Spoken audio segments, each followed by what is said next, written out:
빨리 이곳에 숨거라. 숨소리도 내지 말고. 과부 순영이 집더미를 걷어내고 광 안쪽으로 아이를 밀어 넣었습니다. 마당 밖에서는 칼 찬 사내들의 발소리가 점점 가까워지고 있었지요. 순영은 빈솥을 끌어안고 붓두막 앞에 앉아 아무 일 없는 사람처럼 불을 뒤적였습니다. 그런데 순영은 그 광 속의 아이가 누구인지 그때는 조금도 알지 못했습니다. 오늘도 귀한 발걸음 해주셔서 감사합니다. 다정한 응원의 댓글 한마디 남겨주세요. 그럼 지금부터 시작합니다. 옛날 옛적 도성에서 200리쯤 떨어진 두밀이라는 산골 마을에 순영이라는 과부가 살았습니다. 나이는 32이었지요. 18배 시집 와서 22에 혼자가 되었습니다. 남편 만추는 산에 약초를 캐러 갔다가 내려오지 못했습니다. 시신을 찾은 것이 사흘 만이었지요. 그때부터 10년을 혼자 살았습니다. 순영에게 남은 것은 초가 2칸과 뒷마당 서너 마직이었습니다. 그런데 그 뒷마당이 문제였지요. 돌이 너무 많아서 콩을 심으면 콩이 안 되고 조를 심으면 조가 안 됐습니다. 그러면서도 순영은 해마다 무언가를 심었습니다.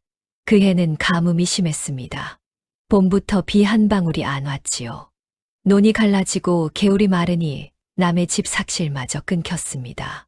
밭에 나올 일이 없으니 사람을 쓸 일도 없었던 겁니다. 순영은 사흘째 죽을 못 끓이고 있었습니다. 자네 오늘 뭐 먹었나?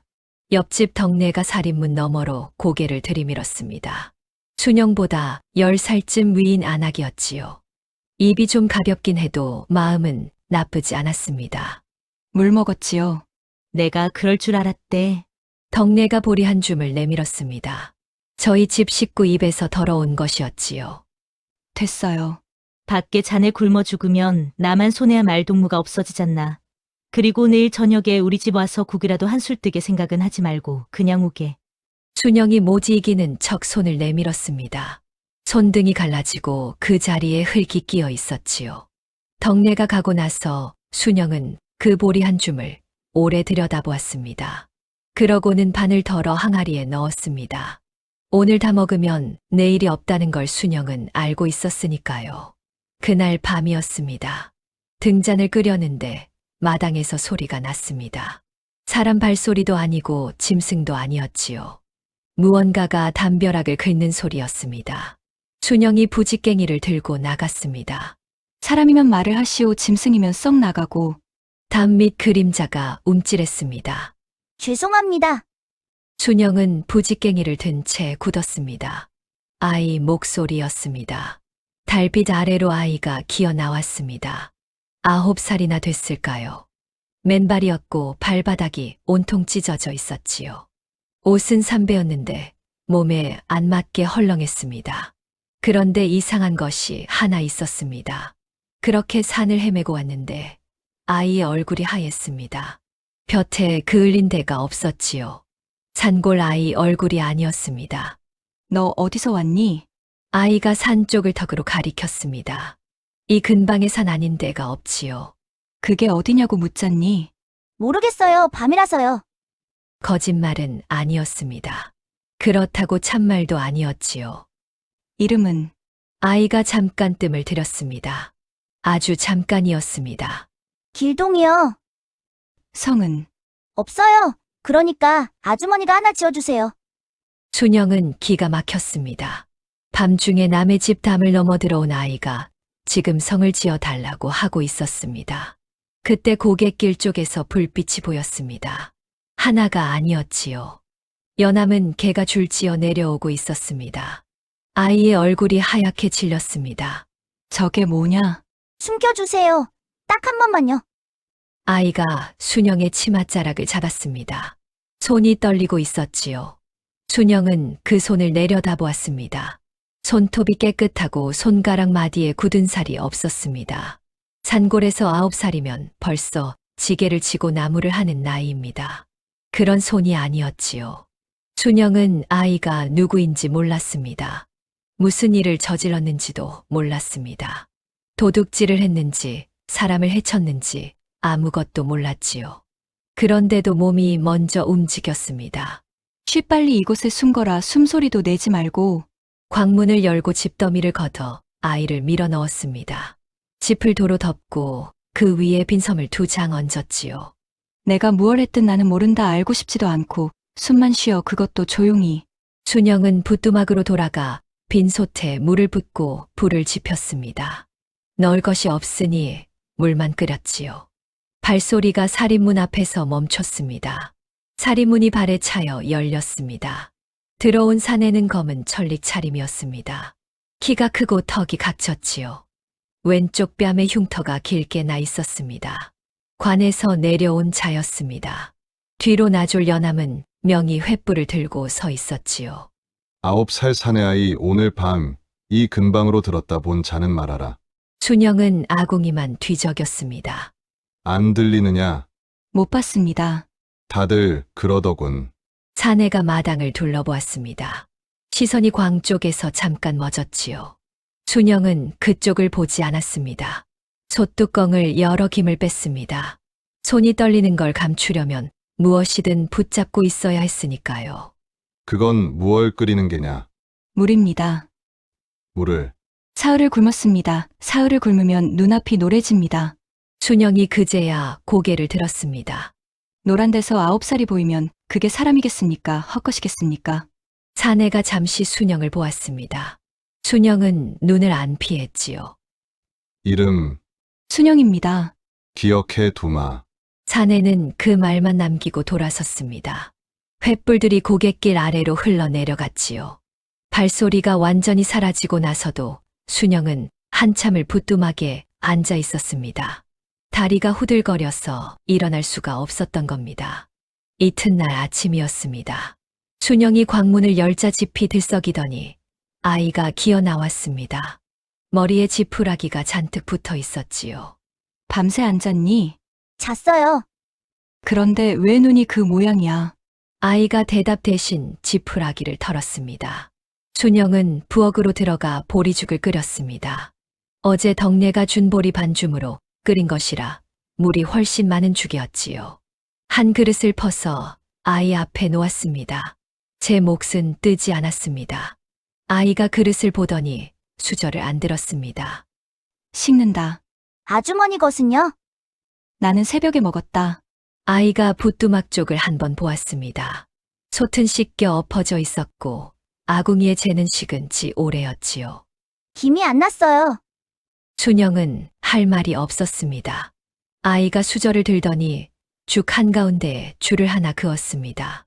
여기까지가 제 거예요. 애가 참 별나네. 별난 게 아니라 나누는 거예요. 그러고도 아이는 수저를 안 댔습니다. 순영이 먼저 뜨기를 기다리고 있었지요. 왜 또? 어른이 먼저 드셔야 아랫사람이 드는 거예요. 순영의 손이 멈췄습니다. 산골 아이 입에서 나올 말이 아니었습니다. 이 마을 아이들은 상 차리기가 무섭게 손부터 들이밉니다. 배가 고픈데 예법이 어디 있겠습니까? 그런 건 어디서 배웠니? 어디서 들었어요? 아이는 죽을 아주 천천히 먹었습니다. 소리 하나 안 냈지요. 그릇을 비우고 나서는 수저를 상 위에 가지런히 놓았습니다. 잘 먹었습니다. 그러고는 마루를 짚고 일어서려 했습니다. 어딜 가?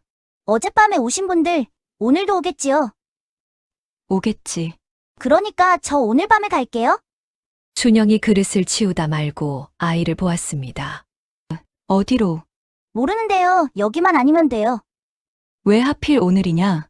하루라도 늦으면 아주머니가 저하고 같이 벌을 받으니까요. 순영이 수저를 내려놓았습니다. 아이가 일어서려다 그대로 주저앉았습니다. 발바닥이 찢어져서 힘이 안 들어갔던 겁니다. 앉아 있어. 괜찮아요. 걸을 수. 앉으라고 했다. 순영은 쑥을 찍으러 마당으로 내려갔습니다. 등 뒤에 대고 한마디 던졌지요. 발 나을 때까지만이다. 그 다음은 나도 모른다. 그날부터 순영은 아침 저녁으로 아이의 발을 갈아 주었습니다. 쑥을 찧어 붙이고 무명천으로 감았지요.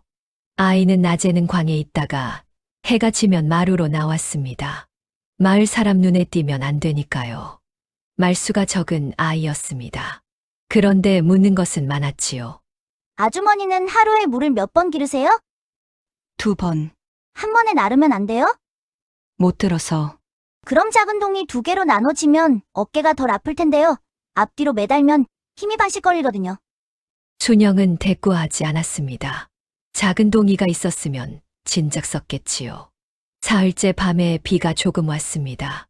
가뭄이 풀릴 비는 아니었고 흙먼지만 가라앉힐 정도였습니다. 나흘째 밤이었습니다. 순영이 자다가 눈을 떴습니다. 마루 쪽에서 이상한 소리가 났던 겁니다. 나가보니 아이가 마루 끝에 웅크리고 있었습니다. 이가 딱딱 부딪히는 소리였지요. 이마에 손을 대보니 불덩이였습니다. 언제부터 이랬어? 괜찮아요. 언제부터 이랬냐고. 초저녁부터요. 그걸 왜 말을 안 해? 아이가 고개를 저었습니다. 말할 힘이 없어서인지 말하고 싶지 않아서인지는 알 수 없었지요. 순영은 아이를 방으로 들였습니다. 10년 동안 저 혼자 쓰던 방이었습니다. 찬물에 무명천을 적셔 이마에 얹고 마르면 다시 적셨습니다. 밤새 그것만 했지요. 약은 없었습니다. 약을 살 돈이 있었으면 사흘을 굶지도 않았을 테니까요. 새벽녘에 아이가 헛소리를 했습니다. 거기 추워요. 뭐가 춥다는 거야? 대답은 없었습니다. 아이는 이불 속에서 몸을 잔뜩 말고 있었지요. 순영이 그 등에 손을 얹었습니다. 뼈가 만져졌습니다. 닭이 울 무렵에 열이 조금 내렸습니다. 순영은 그제야 벽에 등을 기댔습니다. 그러고는 제 가슴께를 한번 눌러보았지요. 밤새 여기가 이상하게 뛰었습니다. 남의 집 아이 이마 하나 짚었을 뿐인데요. 순영은 그게 무서웠습니다. 이튿날 아침 아이가 눈을 떴을 때 순영은 이미 마당에 나가 있었습니다. 아주머니, 저 방에서 잤어요? 광이 추워서 그랬다. 죄송합니다. 됐다. 순영은 그날 하루 종일 아이하고 눈을 안 맞췄습니다. 엿새째 되던 날 순영은 백년암에 올랐습니다. 산 중턱에 있는 조그만 암자였지요. 거기 혜운이라는 노스님이 있었습니다. 나이가 70이 넘었는데 아직도 제 손으로 물을 길었습니다. 순영은 만춘이 주둔 뒤로 해마다 그 암자에 올랐습니다. 시주할 것이 없어서 나무를 뜯어다 놓고 왔지요. 오랜만이구나, 앉거라. 순영이 마루에 걸터 앉았습니다. 한참을 말을 못하다가 겨우 입을 뗐지요. 집에 아이가 하나 있습니다. 혜우는 눈을 들지 않았습니다. 남의 집 아이더냐? 엿새 됐습니다. 아, 그러냐? 그저께 밤에 열이 났습니다. 제가 밤새 이마를 짚었는데요, 스님. 순영이 손을 비볐습니다. 가슴이 철렁했지 뭡니까? 남의 집 아이한테 왜 가슴이 철렁하겠습니까? 왜 그러면 안 되느냐? 안 되지요. 순영의 목소리가 조금 커졌습니다. 낳지도 않은 사람이 무슨 자격으로요. 배 아파 낳은 것도 아니고 젖을 물린 것도 아닙니다.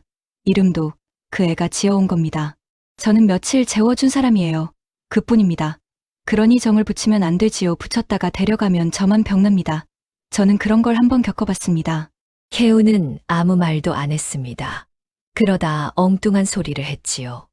물을 좀 떠오너라. 저 아래 샘에서. 순영이 얼떨결에 바가지를 들고 내려갔습니다. 물을 떠서 올라왔지요. 혜운이 그 물을 받아 한 모금 마셨습니다. 이 물이 내 것이냐? 아니지요, 산 것이지요. 그런데도 목마른 늙은이가 마셨느니라. 내 것이 아니어도 말이다. 순영은 그 말이 무슨 뜻인지 잘 몰랐습니다. 스님, 저는 어려운 말은 모릅니다. 어려운 말이 아니다. 쉽게 말하면 재미가 없어서 그러느니라. 혜운이 껄껄 웃었습니다. 순영은 속이 터졌지요. 산을 내려오면서 순영은 계속 그 말을 곱씹었습니다. 그러다 고개를 저었습니다. 늙은 중이 아녀자 속을 뭘 안다고? 집에 돌아오니 아이가 마루에 앉아 있었습니다. 뒷마당 쪽을 보고 있었지요. 아까부터 그러고 있었던 모양이었습니다. 거기 뭐 볼 게 있다고? 저 밭, 뭘 심으세요? 아무것도 안 심는다. 심어도 안 되는 땅이야. 안 될 리가 없는데요. 돌이 많으면 물이 잘 빠져요. 물이 잘 빠지는 땅에서 잘 되는 게 따로 있거든요. 순영의 눈길이 아이에게 내려앉았습니다. 아이는 여전히 뒷마당을 보고 있었습니다. 9살짜리 얼굴에 어른도 짓지 않을 표정이 앉아 있었지요. 발이 다 낫기까지는 나흘이 더 걸렸습니다. 그동안 아이는 마루 밖으로 나가지 않았지요. 그런데 가만히 앉아 있는 아이가 아니었습니다. 아주머니, 이 집 지붕이 서쪽으로 기울었어요. 그럼 비 올 때 물이 저쪽으로나 몰리고, 몰리면 흙이 파여요. 파이면 기둥이 내려앉고요. 고칠 사람이 없어서 그렇다. 제가 고칠게요. 발이 그 꼴인데. 발로 고치는 게 아니잖아요. 순영은 대꾸를 포기했습니다. 이튿날 아침 순영이 대야에 물을 떠다 마루에 놓았습니다. 씻어라. 그런데 아이가 대야 앞에 서서 가만히 있었습니다. 손을 앞으로 모으고요. 안 씻고 뭐 하니? 기다려요. 뭘? 아이가 대답을 못했습니다.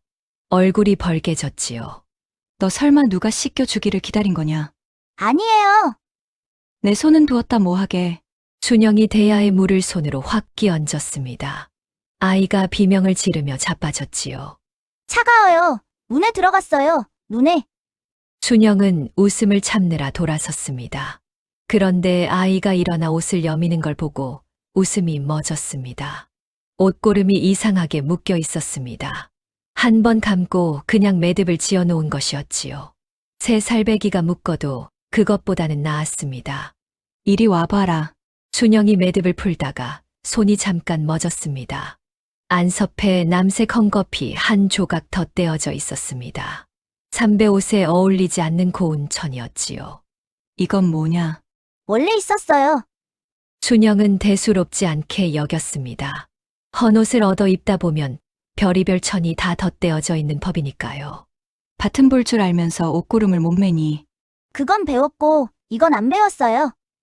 옷고름을 안 배운 사람이 어디 있어. 아이가 입을 닫았습니다.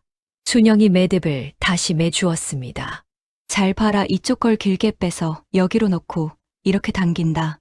한 번만 더요. 순영이 풀어서 다시 맸습니다. 아이가 그걸 아주 골똘히 들여다보았지요. 흙을 볼 때랑 똑같은 얼굴로요. 이튿날 아침 아이가 옷고름을 혼자 맸습니다. 물론 삐뚤어졌지요. 그런데 마루로 나와 순영 앞에 가슴을 쫙 펴고 섰습니다. 삐뚤어졌다. 그래도 맸어요. 잘했다고는 안 하세요? 칭찬은 나중에. 아이가 하루 종일 그 옷고름을 안 풀었습니다. 그날 저녁에 순영이 문득 물었습니다. 내 성을 지어달라고 했지. 예? 한시로 해라. 우리말로 한이라 하면 크다는 뜻이 한다. 나는 글은 모른다만 그 소리만은 안다. 그건 어디서 나온 거예요? 그냥 내 입에서 나왔다. 아이가 그 말을 2번 곱씹더니 고개를 끄덕였습니다. 한길동. 그래. 좋아요. 제 성인데 아주머니가 지어주셨잖아요. 발이 다 낫자 아이가 제일 먼저 한 일은 도끼를 잡는 것이었습니다. 지붕에 받칠 나무를 자르겠다는 것이었지요. 그런데 도끼가 안 들렸습니다. 두 손으로 자루를 잡고 낑낑대는데 얼굴이 시뻘개지고 발 뒤꿈치가 들렸습니다. 놓아라. 거의 됐어요. 도끼날이 땅에서 한 뼘쯤 올라가다가 도로 쿵 떨어졌습니다. 아이가 엉덩방아를 찧었지요. 웃지 마세요. 안 웃었다. 웃으셨어요. 목이 간지러워서 그랬다. 아이가 입술을 삐죽 내밀고 마루로 기어 올라갔습니다. 그러고는 한참을 등을 돌리고 앉아 있었지요. 순영은 그날 저녁 나물국에 보리를 조금 더 넣었습니다. 아이가 그릇을 상가운데로 밀어놓으며 말했습니다. 내일은 들 수 있을 것 같아요. 그러겠지. 사흘 뒤에는 소가 문제였습니다. 아랫말 소가 고삐가 풀려 순영네 마당까지 들어왔습니다. 한 바퀴 어슬렁거리다가 마당 한복판에 큼직하게 한 무더기를 쌓아놓고 나갔지요. 아이가 그걸 못 보고 밟았습니다. 발이 푹 들어갔습니다. 그러고는 그 자세로 굳었습니다. 한쪽 발을 든 채로요. 닦아라. 누가요? 내가 밟았으니 내가 닦지. 그럼 소가 닦니?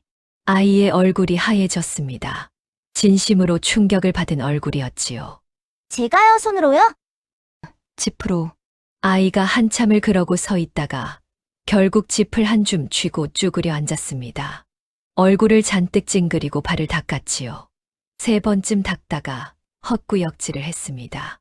순영은 마루에 앉아 그 꼴을 구경했습니다. 도와줄까? 괜찮다고요. 닦기를 다 하고 나서 아이가 물었습니다.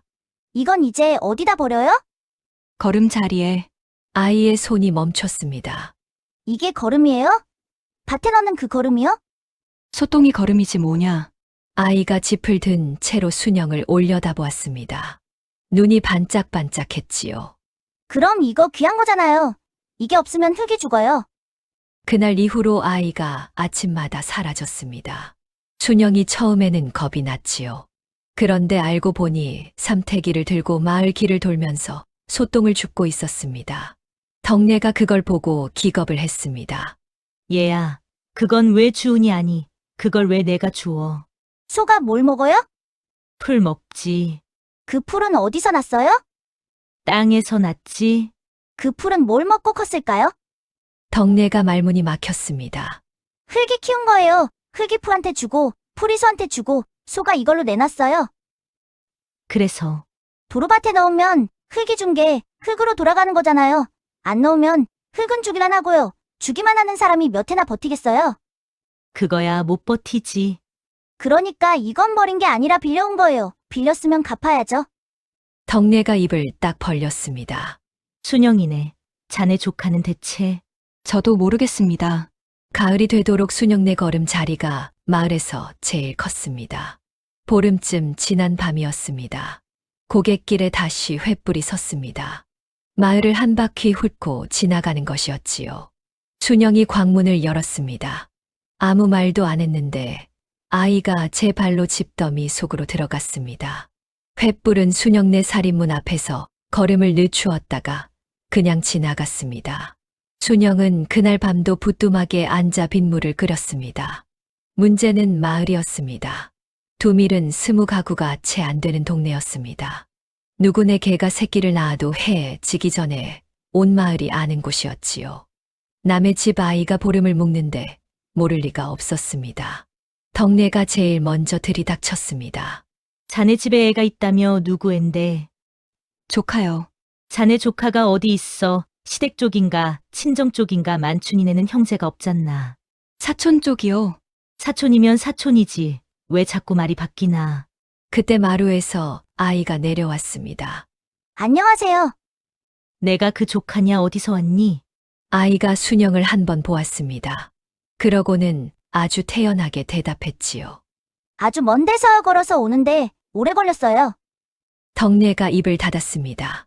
틀린 말이 하나도 없었기 때문이었지요. 애가 말은 잘하네. 고맙습니다. 칭찬이 아닌데. 그래도 고맙습니다. 덕내가 피굿고는 아이 머리를 한번 쓰다듬고 갔습니다.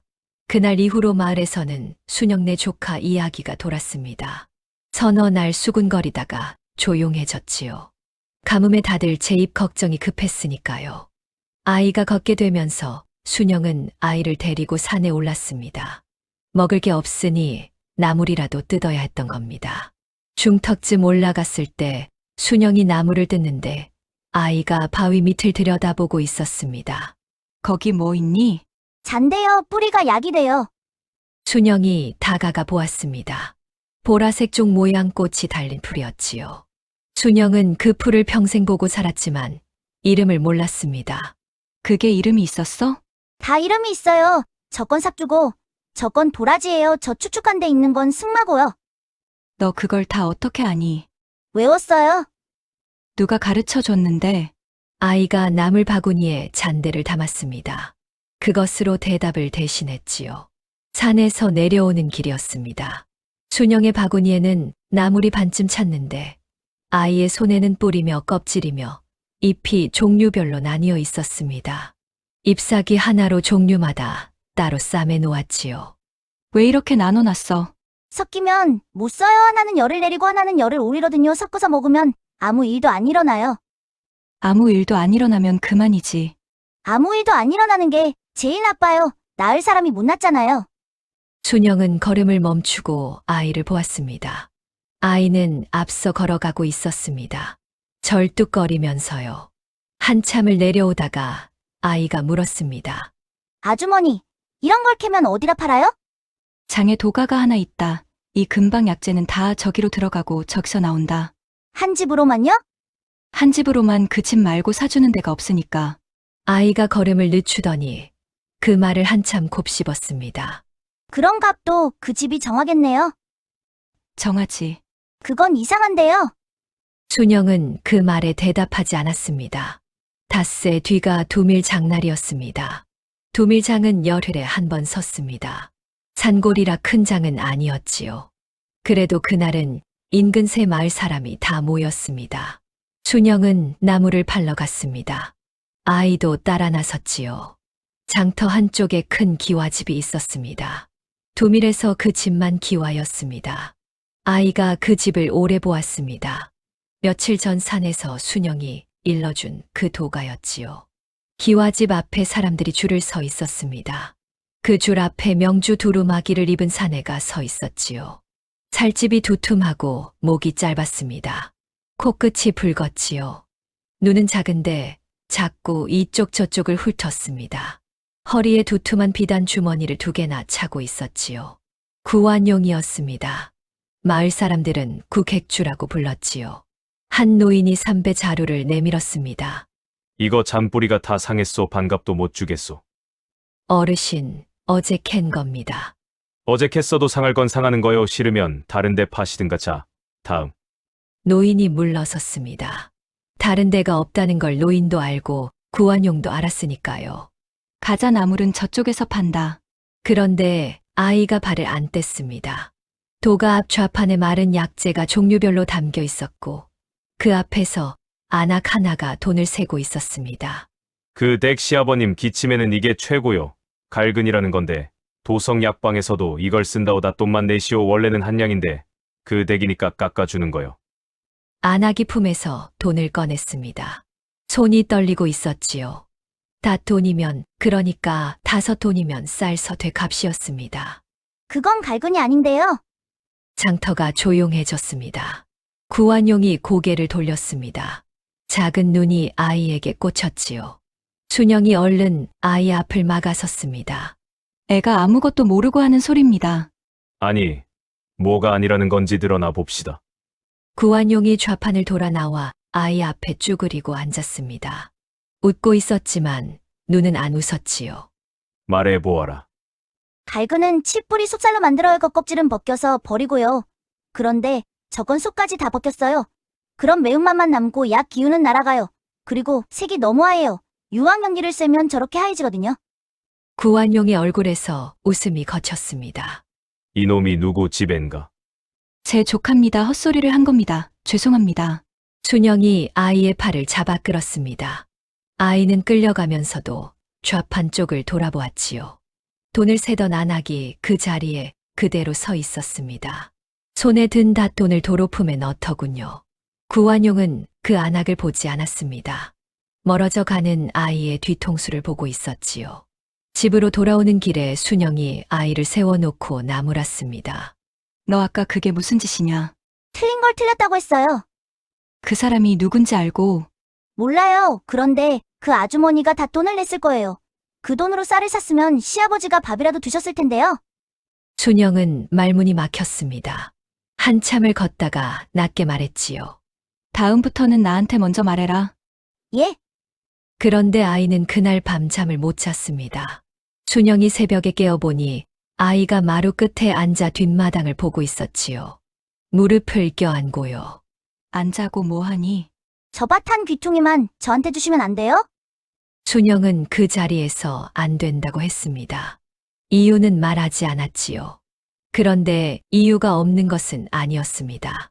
10년 전 만춘이 그 뒷마당을 2해 동안 갈아엎었습니다. 남들처럼 콩을 심자는 게 아니었지요.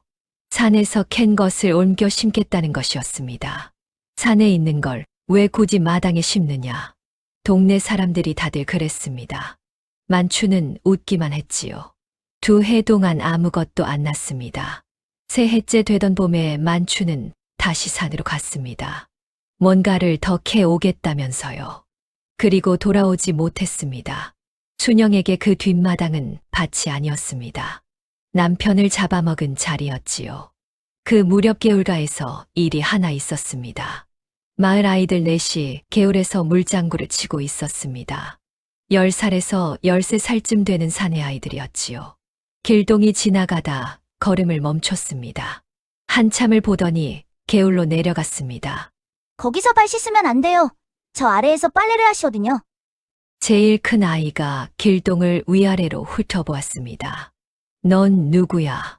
순영이네 조카예요. 물은 위에서 아래로 흘러요. 그럼 여기서 씻은 게 저기로 간다는 것도 아시겠네요? 그건 나도 알아. 그런데 왜 여기서 씻으세요? 아이들이 서로 눈을 맞췄습니다. 야, 쟤 뭐야? 길동이 개울가에 쭈그려 앉더니 돌멩이 3개를 물가에 나란히 놓았습니다. 잘 보세요. 이게 위쪽이고, 이게 가운데고, 이게 아래쪽이에요. 여름에 배앓이가 도는 건 물 때문인데요. 위에서 씻은 물을 아래에서 마시면 우리 안 마셔. 소가 마시잖아요. 소가 앓으면 밭을 못 갈고, 밭을 못 갈면 그 집이 굶어요. 그러니까 이건 물 이야기가 아니라 밥 이야기예요. 자, 여기서부터 다시 설명할게요. 제일 작은 아이가 하품을 했습니다. 지금 하품하셨죠? 이게 중요한 건데요. 야, 가자. 아이들이 우르르 개울 위쪽으로 달아났습니다. 아직 안 끝났는데요. 길동이 혼자 개울가에 남았습니다. 돌멩이 3개를 앞에 놓고요. 제 말이 맞는데 한참을 그러고 앉아 있다가 돌멩이를 하나씩 도로 물에 던졌습니다. 뒤에서 웃음소리가 났습니다. 순영이 나물 바구니를 들고 서 있었지요. 언제부터 계셨어요? 소가 배앓이 하는 데부터. 저 애들 제 말 안 들으면 나중에 배 아플 텐데요. 그러겠지. 진심으로 걱정돼서 그러는 거예요. 안다. 순영이 길동의 머리에 붙은 풀잎을 떼어 주었습니다. 애들은 몰라도 된다. 저도 앤데요. 그러니까 내가 이상한 거다. 그해 여름은 지독했습니다. 7월이 다 가도록 비가 제대로 안 왔습니다. 개울 바닥이 갈라지고 마을 우물이 하루에 2두레박밖에 안 나왔지요. 순영은 12박 방주까지 물을 이고 날랐습니다. 하루에 2번씩요. 남의 집 물까지 날라주고 좁쌀을 얻었습니다. 아이가 따라 나서겠다고 했습니다. 밥만 담아주세요. 따라오면 밥 안 준다. 그 말에 아이가 입을 닫았습니다. 그러고는 순영이 나간 사이에 마당을 쓸고 물을 데워놓고 나무를 다듬어 놓았지요. 순영이 저녁에 돌아와 보면 늘 그랬습니다. 누가 이런 걸 하랬어. 할 게 없어서요. 놀아. 노는 게 재미없어요. 9살이 노는 게 재미없으면 어쩌자는 거냐. 그럼 뭐가 재미있어야 해요? 순영은 대답을 못했습니다. 말복이 지난 어느 날 순영이 물을 이고 오다가 고갯길에서 쓰러졌습니다. 한참을 못 일어났지요. 마침 지나가던 덕내가 보고 없다시피 해서 집에 데려왔습니다.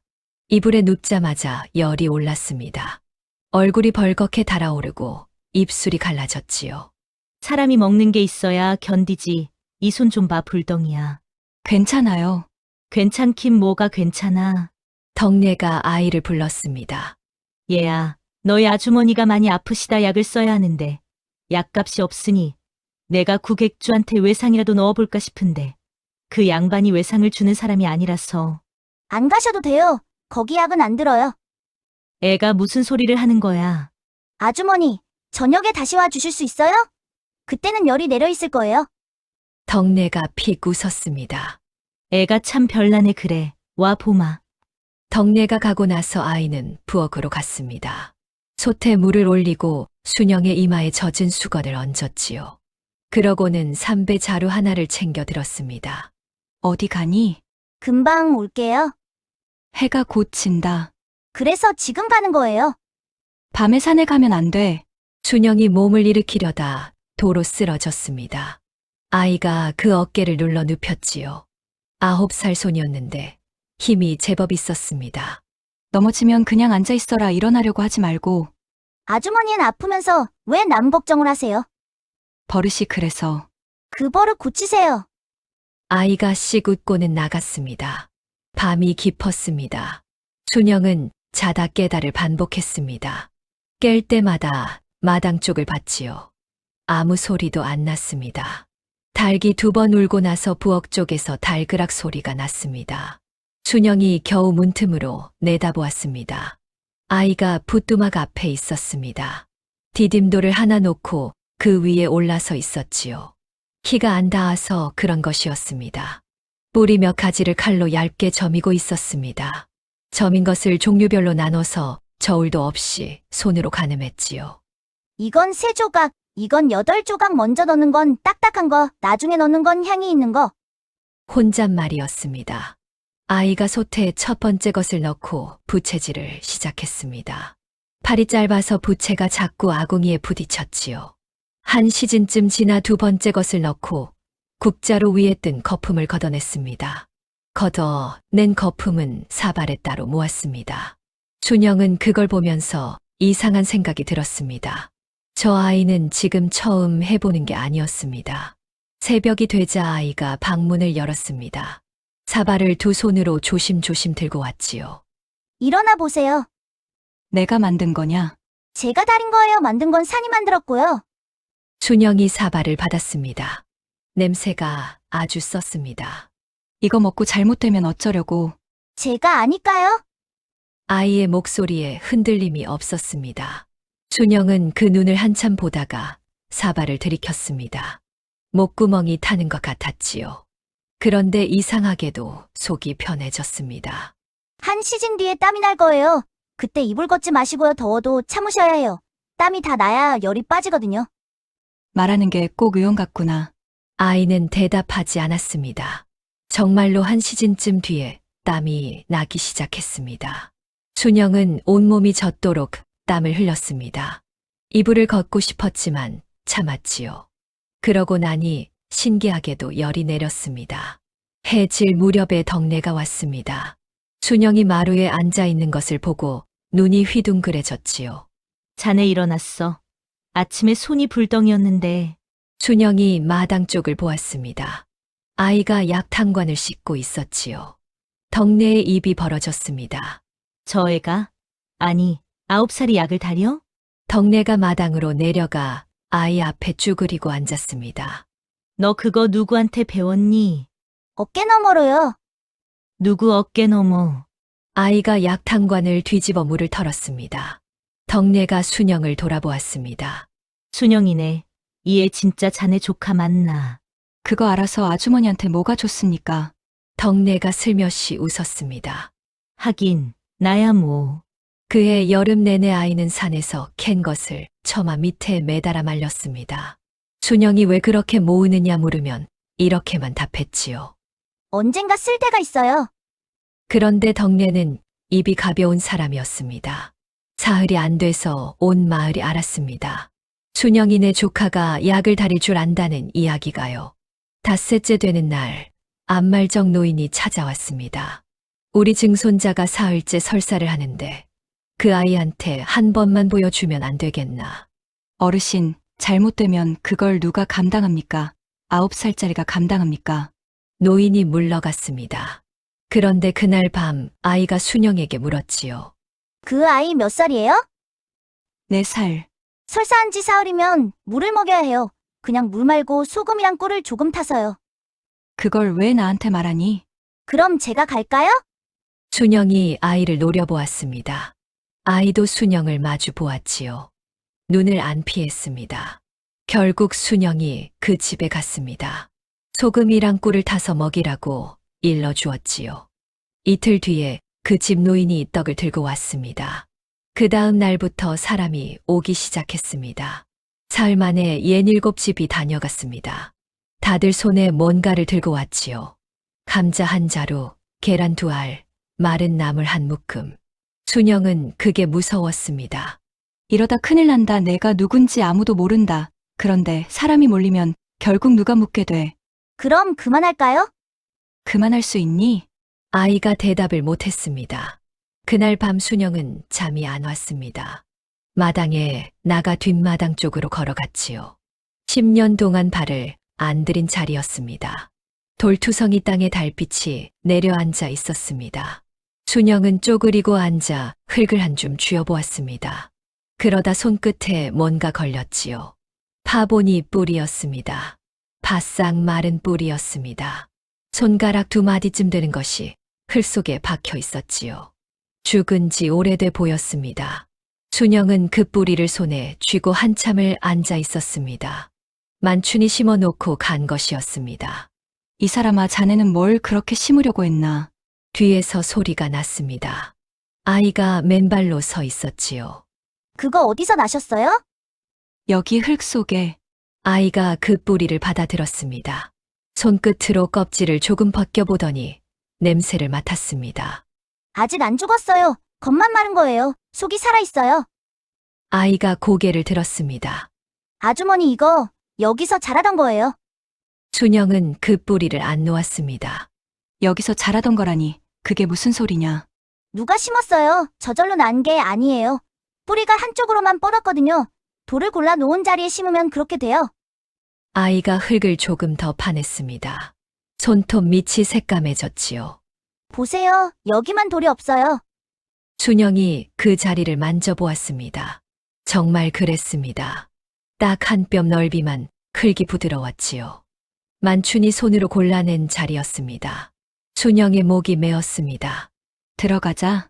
이튿날 아침 아이가 다시 그 이야기를 꺼냈습니다. 아주머니, 저 밭에 심어요. 안 된다. 화를 내셔도 좋으니 이유는 말씀해 주세요. 순영이 밥그릇을 소리 나게 내려놓았습니다. 그 밭에서 우리 집 양반이 죽었다. 아이가 눈을 깜빡였습니다. 밭에서 돌아가셨어요? 산에서 죽었지. 그 밭에 심을 걸 캐러 갔다가 순영의 목소리가 떨렸습니다. 두 해를 갈아엎었어. 두 해를 갈아엎고 아무것도 못 건졌다. 그러고도 모자라서 새해째에 또 산으로 갔지. 사흘 만에 시신으로 내려왔다. 그 밭은 사람 잡아먹는 밭이야. 땅은 사람 안 잡아먹어요. 땅은 아무것도 안 해요. 그냥 있어요. 내가 뭘 안다고. 모르니까 여쭙는 거예요. 아이가 잠깐 뜸을 들였습니다. 그 어른이 뭘 심으려고 하셨는지 아주머니는 아세요? 순영은 말문이 막혔습니다. 몰랐습니다. 10년을 원망하면서 정작 남편이 뭘 심으려고 했는지는 한 번도 물어본 적이 없었지요. 물어볼 시간이 없었습니다. 몰라. 그럼 그게 뭔지 알면요. 그래도 밭이 미우세요? 순영은 대답을 안 했습니다.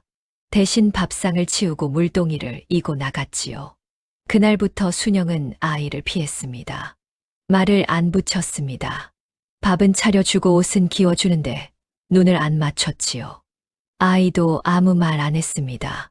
대신 매일 아침 뒷마당에 나가 앉아 있었습니다. 흙을 만지고 돌을 골라내고 다시 덮었지요. 닷새쯤 지났을 때 덕내가 왔습니다. 자네 얼굴이 반쪽이야. 더워서 그렇지요.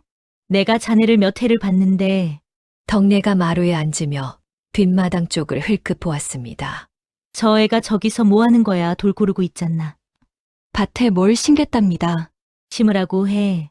아주머니가 우리 집 사정을 몰라서 그러시지요. 알지 왜 몰라. 만춘이 그 밭 파다가 산에 갔다가 그리 됐지. 자네 그 밭 10년 동안 놀렸어. 놀려서 뭐가 나아졌나. 순영이 입을 닫았습니다. 밭 놀린다고 만춘이 살아 오나. 자네 속만 10년 썩었지. 그건 제 속이니까요. 그래, 자네 속이지. 그런데 그 속 썩는 걸 저 애가 보고 있어. 덕내가 일어섰습니다. 내 말은 여기까지야. 덕내가 가고 나서 순영은 우물가로 갔습니다. 두레박을 내리는데 안말정 노인이 지팡이를 짚고 다가왔지요. 자네 뒷마당 판다는 게 참말인가? 거기다 뭘 심으려고? 약초를요. 정 노인이 지팡이로 땅을 툭 쳤습니다. 그만두게. 자네 서방도 그거 하다가 그리 됐어. 내가 그때 말렸네. 산에 있는 걸 왜 마당에 옮기냐고. 산에 있는 건 산이 길러주는 거라고. 그런데 만춘이가 내 말을 안 들었지. 순영의 손이 굳었습니다. 어르신 말씀이 옳을 겁니다. 알면 그만두게. 그런데 어르신, 순영이 고개를 들었습니다. 저희 집 양반이 새해를 그 밭에 붙어 있었습니다. 저는 그 사람이 왜 그랬는지 아직도 모릅니다. 모르고 10년을 살았더니 사는 게 아니었습니다. 정 노인은 더는 말이 없었습니다. 순영이 물동이를 이고 돌아섰습니다. 등 뒤에서 안악들이 수군거렸지요. 저 사람 저러다 큰일 나겠어. 과부가 고집이 세면 저렇게 되는 거야. 순영은 걸음을 늦추지 않았습니다. 그 무렵 마을에 이상한 소문이 하나 돌았습니다. 구객주가 사람을 사서 산을 뒤지고 있다는 것이었지요. 약초를 캐러 다니는 게 아니라 뭔가를 찾는 것 같다는 이야기였습니다. 덕내가 그 소문을 물어왔습니다. 구객주가 요새 사람을 여러 풀인데 그게 밤에 다닌다는 거야. 밤에 산에 가서 뭘 하겠나 캘 거면 낮에 캐지. 준영은 그 말을 흘려들었습니다. 그때는요, 며칠 뒤 장날이었습니다. 준영이 나무를 팔러 갔는데 구완용이 먼저 다가왔습니다. 준영이네 아니오 요새 재미가 좋다면서 대개 조카가 용하다고 소문이 자자하던데. 준영의 등에 땀이 났습니다. 애가 장난치는 걸 사람들이 부풀린 겁니다. 장난이면 다행이고 그런데 말이오. 이 근방에서 남의 병을 봐주는 건 도가를 거쳐야 하오 관해서 그리 정한 거요. 저희는 병을 본 적이 없습니다. 약을 다렸다면서. 집에서 제 몸에 쓴 겁니다. 그럼 앞으로도 집에서만 쓰시오. 남한테 손대면 그때는 이야기가 달라지오. 구완용이 몸을 돌리다 말고 덧붙였습니다. 그 조카 성이 뭐요? 한씨입니다. 한씨라 보는 어디요? 준영이 잠깐 멈칫했습니다. 구완용이 그 침묵을 오래 들었습니다. 그러고는 아무 말 없이 갔지요. 집으로 돌아오는 길에 순영의 다리가 후들거렸습니다. 그날 밤 순영이 아이를 불러 앉혔습니다. 이제 남의 병에 손대지 마라 도가에서 못하게 한단다. 아픈 사람을 낫게 하는 게 왜 법에 걸려요? 그거야 나도 모르지. 그럼 그 법이 이상한 거예요. 이상해도 법이면 지켜야지. 아이가 순영을 똑바로 보았습니다. 저는 손 안 댈게요. 대신 밭은 주세요. 밭에서 기르는 건 남의 병에 손대는 게 아니잖아요. 캐서 팔지도 않고 남한테 주지도 않을게요. 그냥 심어만 놓을게요. 심어서 뭐 하게. 기다리려고요. 뭘 기다려. 그건 심어봐야 알아요. 순영이 한숨을 쉬었습니다. 너는 왜 그렇게 그 밭에 매달리니? 아이가 잠깐 말이 없었습니다. 제가 여기서 할 수 있는 게 그것뿐이라서요. 순영이 아이를 보았습니다. 저는 도끼도 못 들고 물동이도 못 이고 지대도 못 져요. 아주머니가 신뒤를 다녀오는 동안 저는 마당만 쓸어요. 아이의 목소리가 조금 떨렸습니다. 저 밥 얻어먹는 값을 하고 싶어요. 순영의 가슴이 쿵 내려앉았습니다. 누가 밥값 하래? 아무도 안 했어요. 그냥 하고 싶어서요. 순영은 아무 말도 못했습니다. 그날 밤 순영은 또 잠을 못 잤습니다. 새벽에 일어나 뒷마당으로 나갔지요. 10년 만에 그 흙을 손으로 파보았습니다. 돌이 나왔습니다. 하나, 둘, 셋. 그 돌을 하나씩 옆으로 던졌습니다. 그러다 손이 멈췄지요. 돌 밑에 무언가가 깔려 있었습니다. 지피였습니다. 작아서 부슬부슬한 지피였지요. 흙 밑에 짚을 깔아놓은 것이었습니다. 순영은 그게 무슨 뜻인지 몰랐습니다. 그런데 만춘이 한 짓이라는 것만은 알았지요. 순영은 그 자리에 주저앉아 울었습니다. 10년 만에 처음으로 소리 내어 울었습니다. 해가 뜰 무렵이었습니다. 아이가 마당으로 나왔다가 걸음을 멈췄습니다. 순영이 뒷마당 한가운데 서 있었습니다. 흙 묻은 손으로요. 발치에 돌이 20개쯤 쌓여 있었지요. 순영이 손에 든 돌 하나를 아이에게 건넸습니다. 골라라. 예? 돌 골라야 심는다며 말 바뀌기 전에 시작해. 아이의 눈이 커졌습니다. 어디까지요? 순영이 뒷마당을 한 바퀴 둘러보았습니다. 서너 마지기가 다 눈에 들어왔지요. 다. 다요? 귀퉁이만 하면 반은 놀리는 거 아니냐. 놀릴 바에는 다 해야지. 아이가 그 자리에서 폴짝 뛰었습니다. 그러다 발을 헛디뎌 넘어졌지요. 조심 안 하니? 안 아파요. 아이가 벌떡 일어나 돌을 집어들었습니다. 그러고는 순영을 올려다 보았지요. 후회 안 하세요? 순영이 손등으로 눈가를 문질렀습니다. 흙이 묻어 얼굴이 얼룩졌지요. 후회는 이미 10년 했다. 이제 딴 걸 좀 해보려고. 돌을 고르는데 한 달이 걸렸습니다. 순영이 이고 나른 돌만 지게로 60짐이었지요. 아이는 손으로 나를 수 있는 것만 골랐습니다. 하루에 100개씩요. 손바닥이 벗겨졌습니다. 아이는 그 손을 소매 속에 감췄지요. 손 내놔봐라. 괜찮아요. 내놓으라니까. 아이가 마지못해 손을 폈습니다. 손바닥이 벌겋게 까져 있었지요. 순영이 그 손을 붙잡고 한참을 보았습니다. 내일부터 반만 해라. 싫어요. 내 말 안 들리니? 들려요. 그런데 싫어요. 순영이 손을 들었다가 도로 내렸습니다. 그러고는 쑥을 찌우러 갔지요. 돌을 다 골라낸 날 순영은 백년암에 올랐습니다. 혜운이 마당에서 콩을 널고 있었습니다. 손이 그 모양인 걸 보니 무슨 일을 하고 있구나. 뒷마당을 갈았습니다. 혜운의 손이 잠깐 멈췄습니다. 그러고는 다시 콩을 널었지요. 10년 만이구나. 스님, 제가 잘하는 건지 모르겠습니다. 그 애가 심자니까 심는 겁니다. 저는 뭘 심는지도 모릅니다. 이게 잘하는 겁니까? 그 아이가 심자고 한 것이냐? 내가 심고 싶었던 것이냐? 순영이 입을 닫았습니다. 혜운이 콩을 다 널고 마루로 왔습니다. 내가 이 암자에 온 지 40해다 처음 왔을 때 저 앞에 감나무를 하나 심었느니라. 그때 사람들이 다 그랬다. 늙어서 감을 못 볼 거라고. 스님이 그때 30이셨는데요. 30에도 늙었다고들 하지. 혜운이 껄껄 웃었습니다. 그런데 보아라, 저 감나무가 지금 감을 2접시 낸다. 200개다. 내가 저 감을 다 먹었겠느냐? 지나가는 사람들이 먹었겠지요. 아, 그렇다. 혜운이 고개를 끄덕였습니다. 심는 자와 먹는 자가 같은 법은 없느니라. 그러니 심을 때 먹을 사람을 세지 말거라. 세면 못 심는다. 순영은 그 말을 오래 곱씹었습니다. 그럼 저는 왜 심습니까? 심고 싶으니까 심는 게지. 그게 답입니까? 답이 아니면 무엇이 답이겠느냐? 가서 그 아이에게 물어라. 왜 심느냐고. 순영이 산을 내려오며 그 말을 되뇌었습니다. 집에 오니 아이가 밭 한가운데 앉아 흙을 손으로 문지르고 있었습니다. 너는 왜 심니? 먹으려고요. 아주머니 드시라고요. 약을 어떻게 먹니? 약이 아니라 밥이요. 이거 팔면 쌀이 되잖아요. 쌀이 되면 밥이 되고요. 순영은 웃음이 나왔습니다. 스님은 뭐 대단한 답이 나올 줄 알고 물어보라 했는지요. 아이가 흙을 툭툭 털고 일어섰습니다. 그런데 저는 아주머니가 밥 먹는 거 보는 게 좋아요. 밥 먹을 때 아주머니 얼굴이 제일 편하거든요. 순영은 아무 말도 못하고 부엌으로 들어갔습니다. 들어가서 한참 동안 안 나왔지요. 8월 여엿새에 비가 왔습니다. 사흘을 내리왔지요. 늦어도 너무 늦은 비였습니다. 노는 이미 버렸으니까요. 마을 사람들이 하늘을 보고 욕을 했습니다. 그런데 아이는 마루 끝에 앉아 그 비를 끝까지 보고 있었습니다. 지금이에요. 심는 날은 8월 스무날이었습니다. 아이는 산에서 캐온 것을 종류별로 나눠 놓았습니다. 잔대, 삽주, 도라지, 그리고 순영이 이름을 모르는 건 몇 가지가 더 있었지요.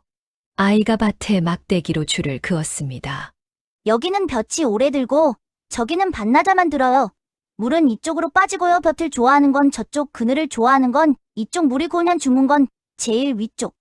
그걸 어떻게 아니? 한 달 동안 봤어요. 돌 고르면서 돌 고르면서요. 순영은 기가 막혔습니다. 이 아이는 돌을 고르는 동안 밭을 읽고 있었던 겁니다. 아이가 만춘이 남긴 마른 뿌리를 꺼냈습니다. 한 달 동안 젖은 헝겊에 싸서 두었던 것이라 껍질이 조금 물러 있었지요. 이건 여기에 심을게요. 거기가 어딘데? 바깥 어른께서 집 깔아 놓으신 자리요. 순영의 손이 멈췄습니다. 그 자리에 심어도 되니? 거기가 제일 좋아요. 짚을 깔면 흙이 안 붙거든요. 그 어른이 그걸 하셨나 봐요. 순영이 그 뿌리를 받아들었습니다. 내가 심어도 되니? 그럼요. 순영이 무릎을 꿇고 흙을 팠습니다. 뿌리를 눕히고 흙을 덮고 손바닥으로 꾹꾹 눌렀지요. 이 사람아, 자네 자리에 돌을 심었네. 이번엔 내가 지킬 테니 자네는 걱정 말게. 아이는 옆에서 아무 말 없이 그걸 보고 있었습니다. 여들의 만이었습니다. 싹이 났습니다. 제일 먼저 난 것은 도라지였습니다. 새끼 손톱만 한 잎이 흙을 뚫고 올라왔지요. 났어요. 나왔어요. 아이가 마루로 뛰어와 순영의 손목을 잡아 끌었습니다.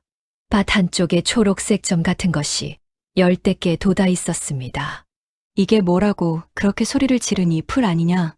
아니에요. 이건 도라지예요. 아주머니 진짜 몰라서 그러세요? 아니면 놀리시는 거예요? 놀리는 거다. 아이가 입을 딱 벌렸습니다. 그러더니 얼굴이 시뻘개졌지요. 치사해요. 진짜 치사해요. 아이가 등을 돌리고 밭 쪽으로 걸어갔습니다. 순영은 그 뒷모습을 보며 웃었지요. 그런데 아이가 걸어가다 말고 돌아섰습니다.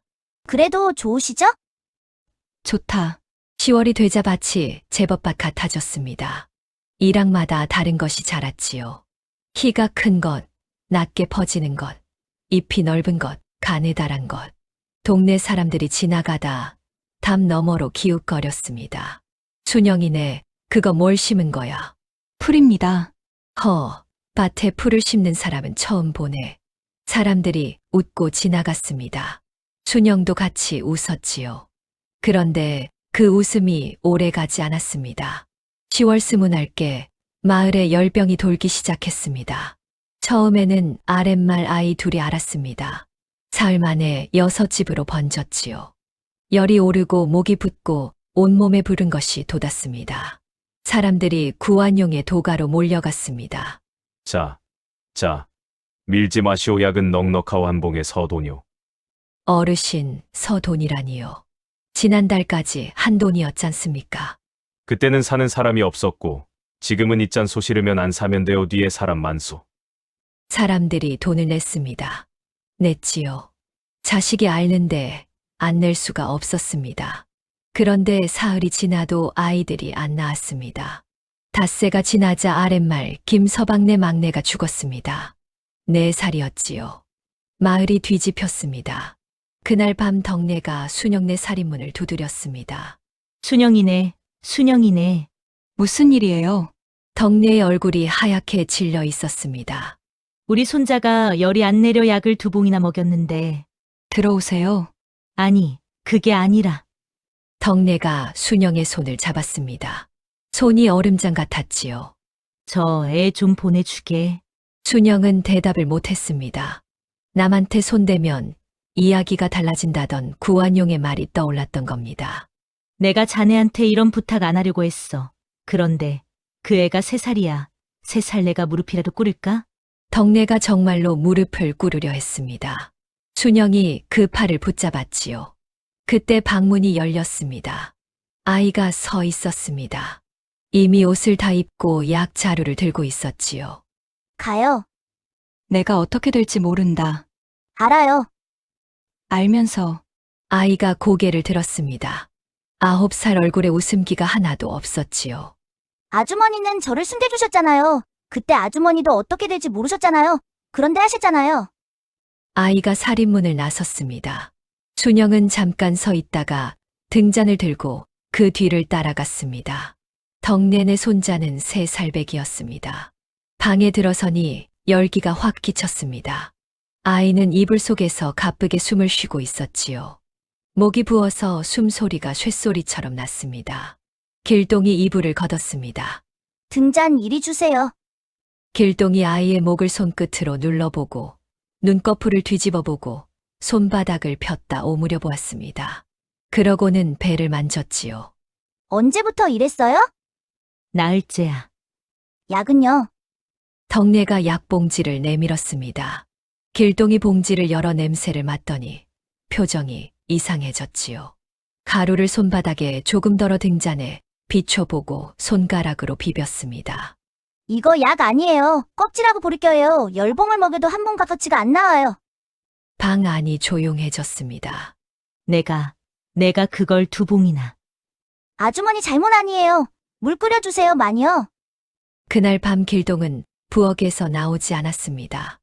여름내 산에서 캐다 처마 밑에 매달아 둔 것이 그때까지 남아 있었던 겁니다. 약을 3번 다렸습니다. 처음 것은 열을 내리는 것, 2번째는 부은 목을 가라앉히는 것, 3번째는 새벽에 먹일 것이었지요. 순영이 부채질을 하고 덕내가 물을 날랐습니다. 얘야, 잠깐이라도 눈 좀 붙여. 지금 불을 놓으면 처음부터 다시 해야 돼요. 닭이 울 무렵 아이의 열이 내렸습니다. 숨소리가 부드러워졌지요.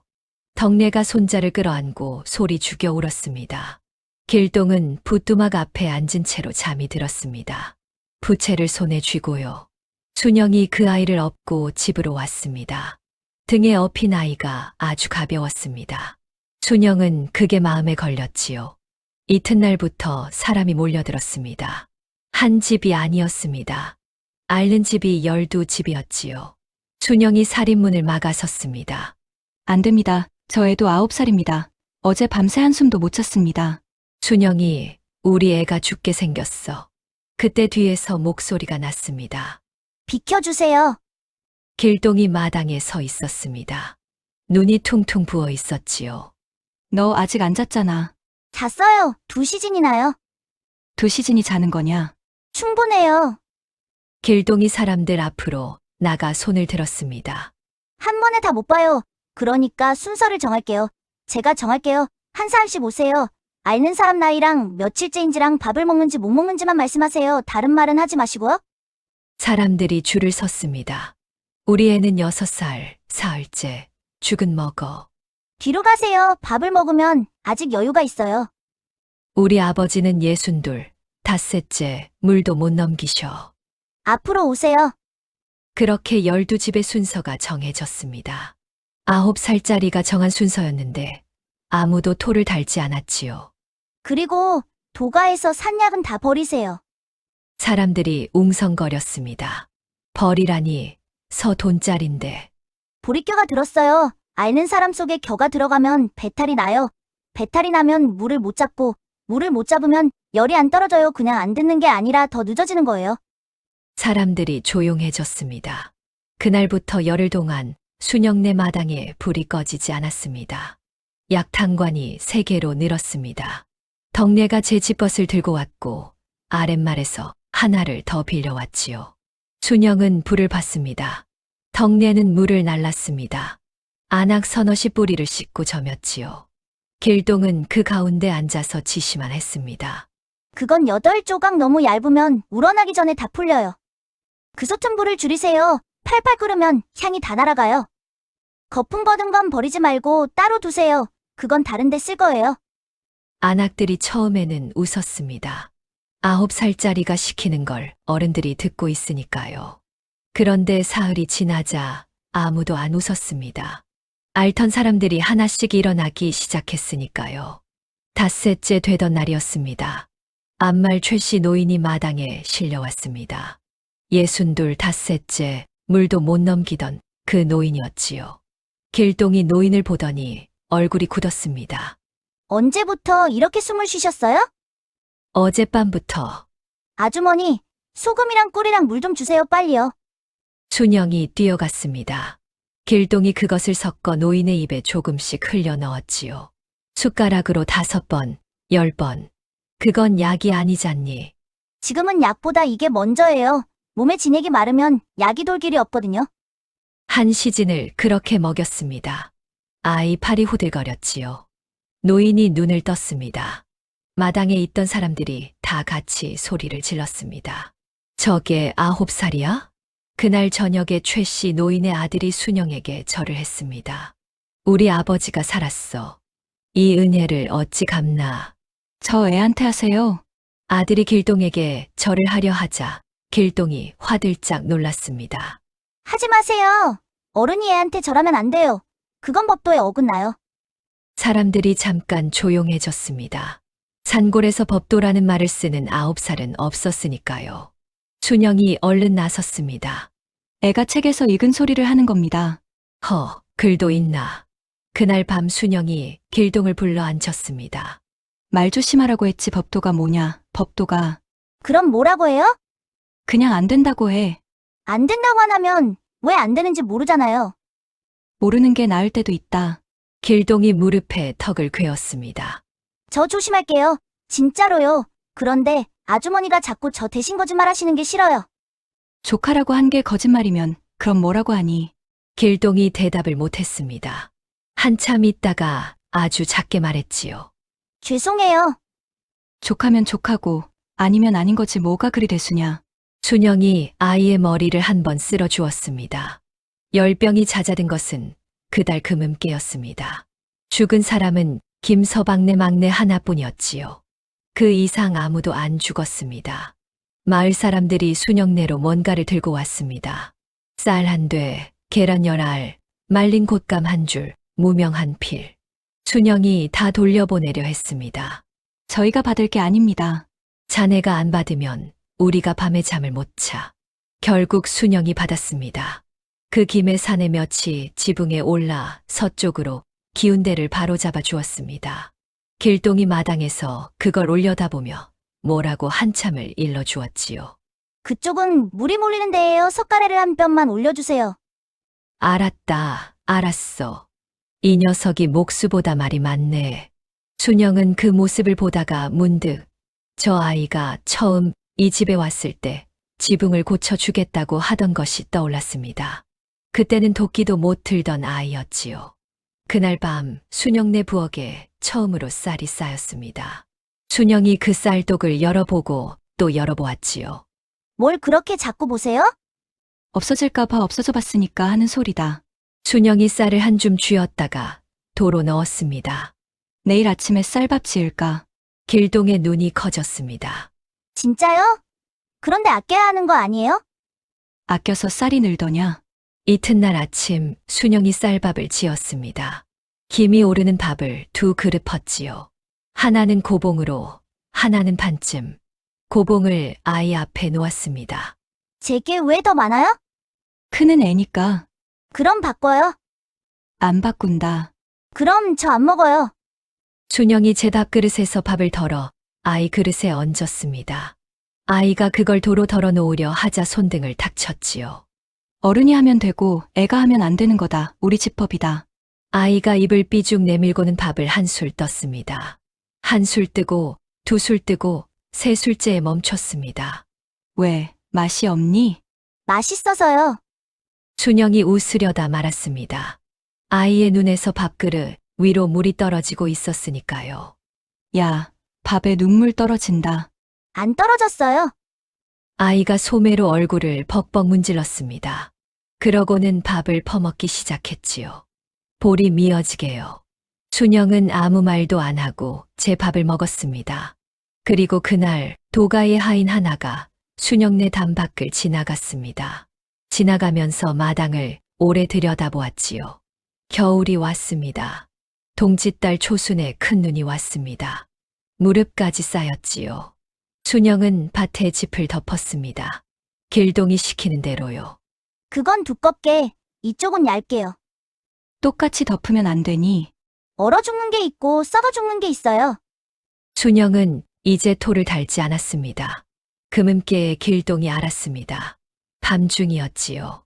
순영이 잠결에 손을 뻗었는데 아이 이마가 불덩이였습니다.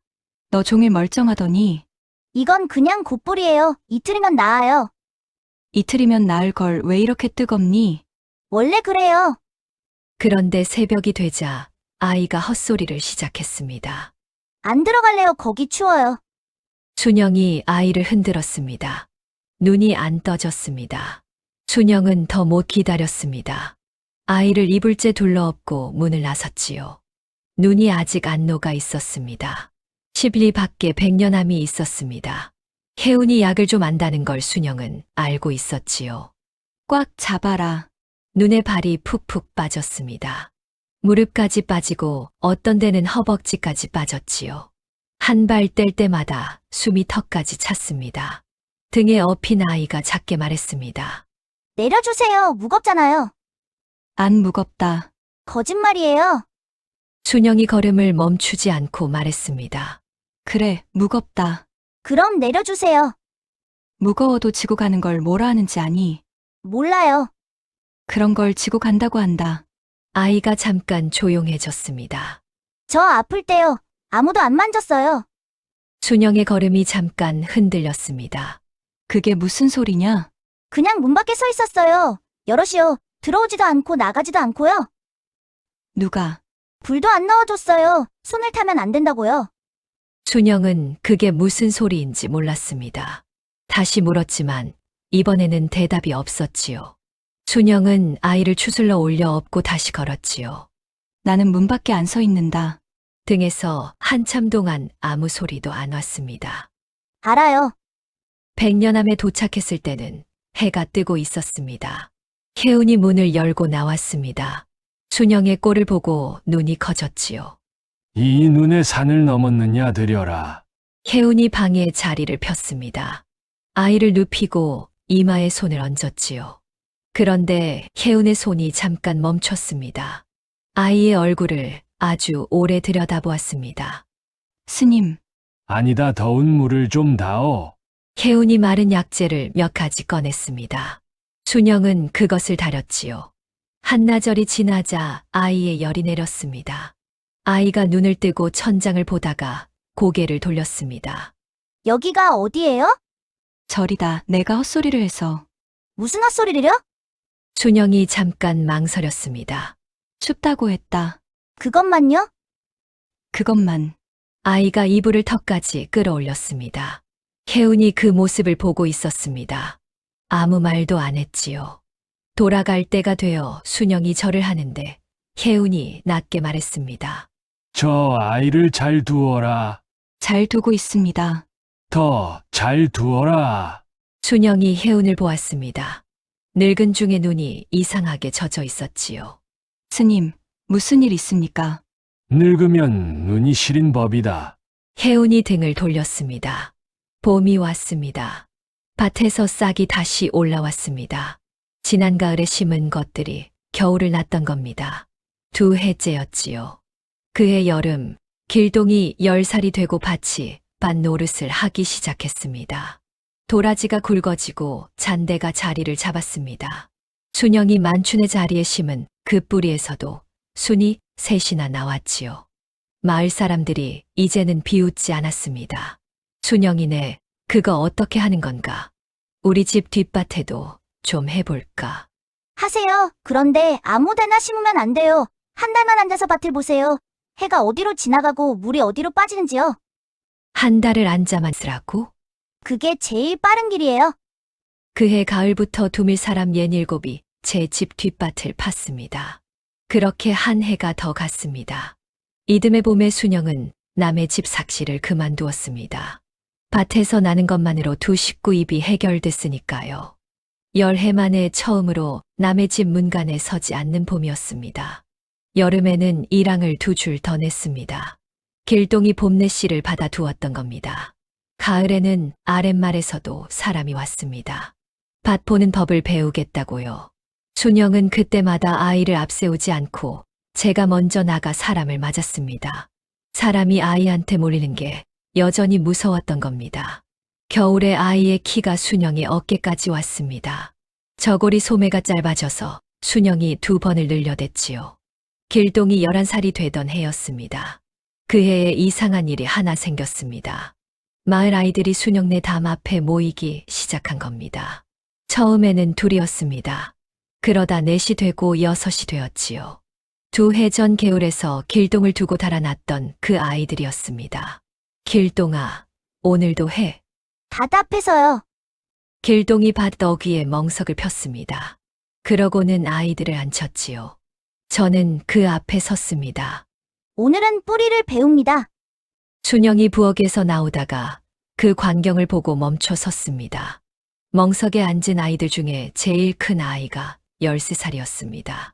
길동은 11살이었지요. 13살이 11살 앞에서 무릎을 꿇고 앉아 있었습니다. 뿌리는 3가지로 나눕니다. 곧게 내려가는 것, 옆으로 뻗는 것, 덩으로 뭉치는 것. 곧게 내려가는 건 물이 깊은 데 있다는 뜻이고요. 13살짜리가 손을 번쩍 들었습니다. 덩이로 뭉치는 건 왜 뭉쳐요?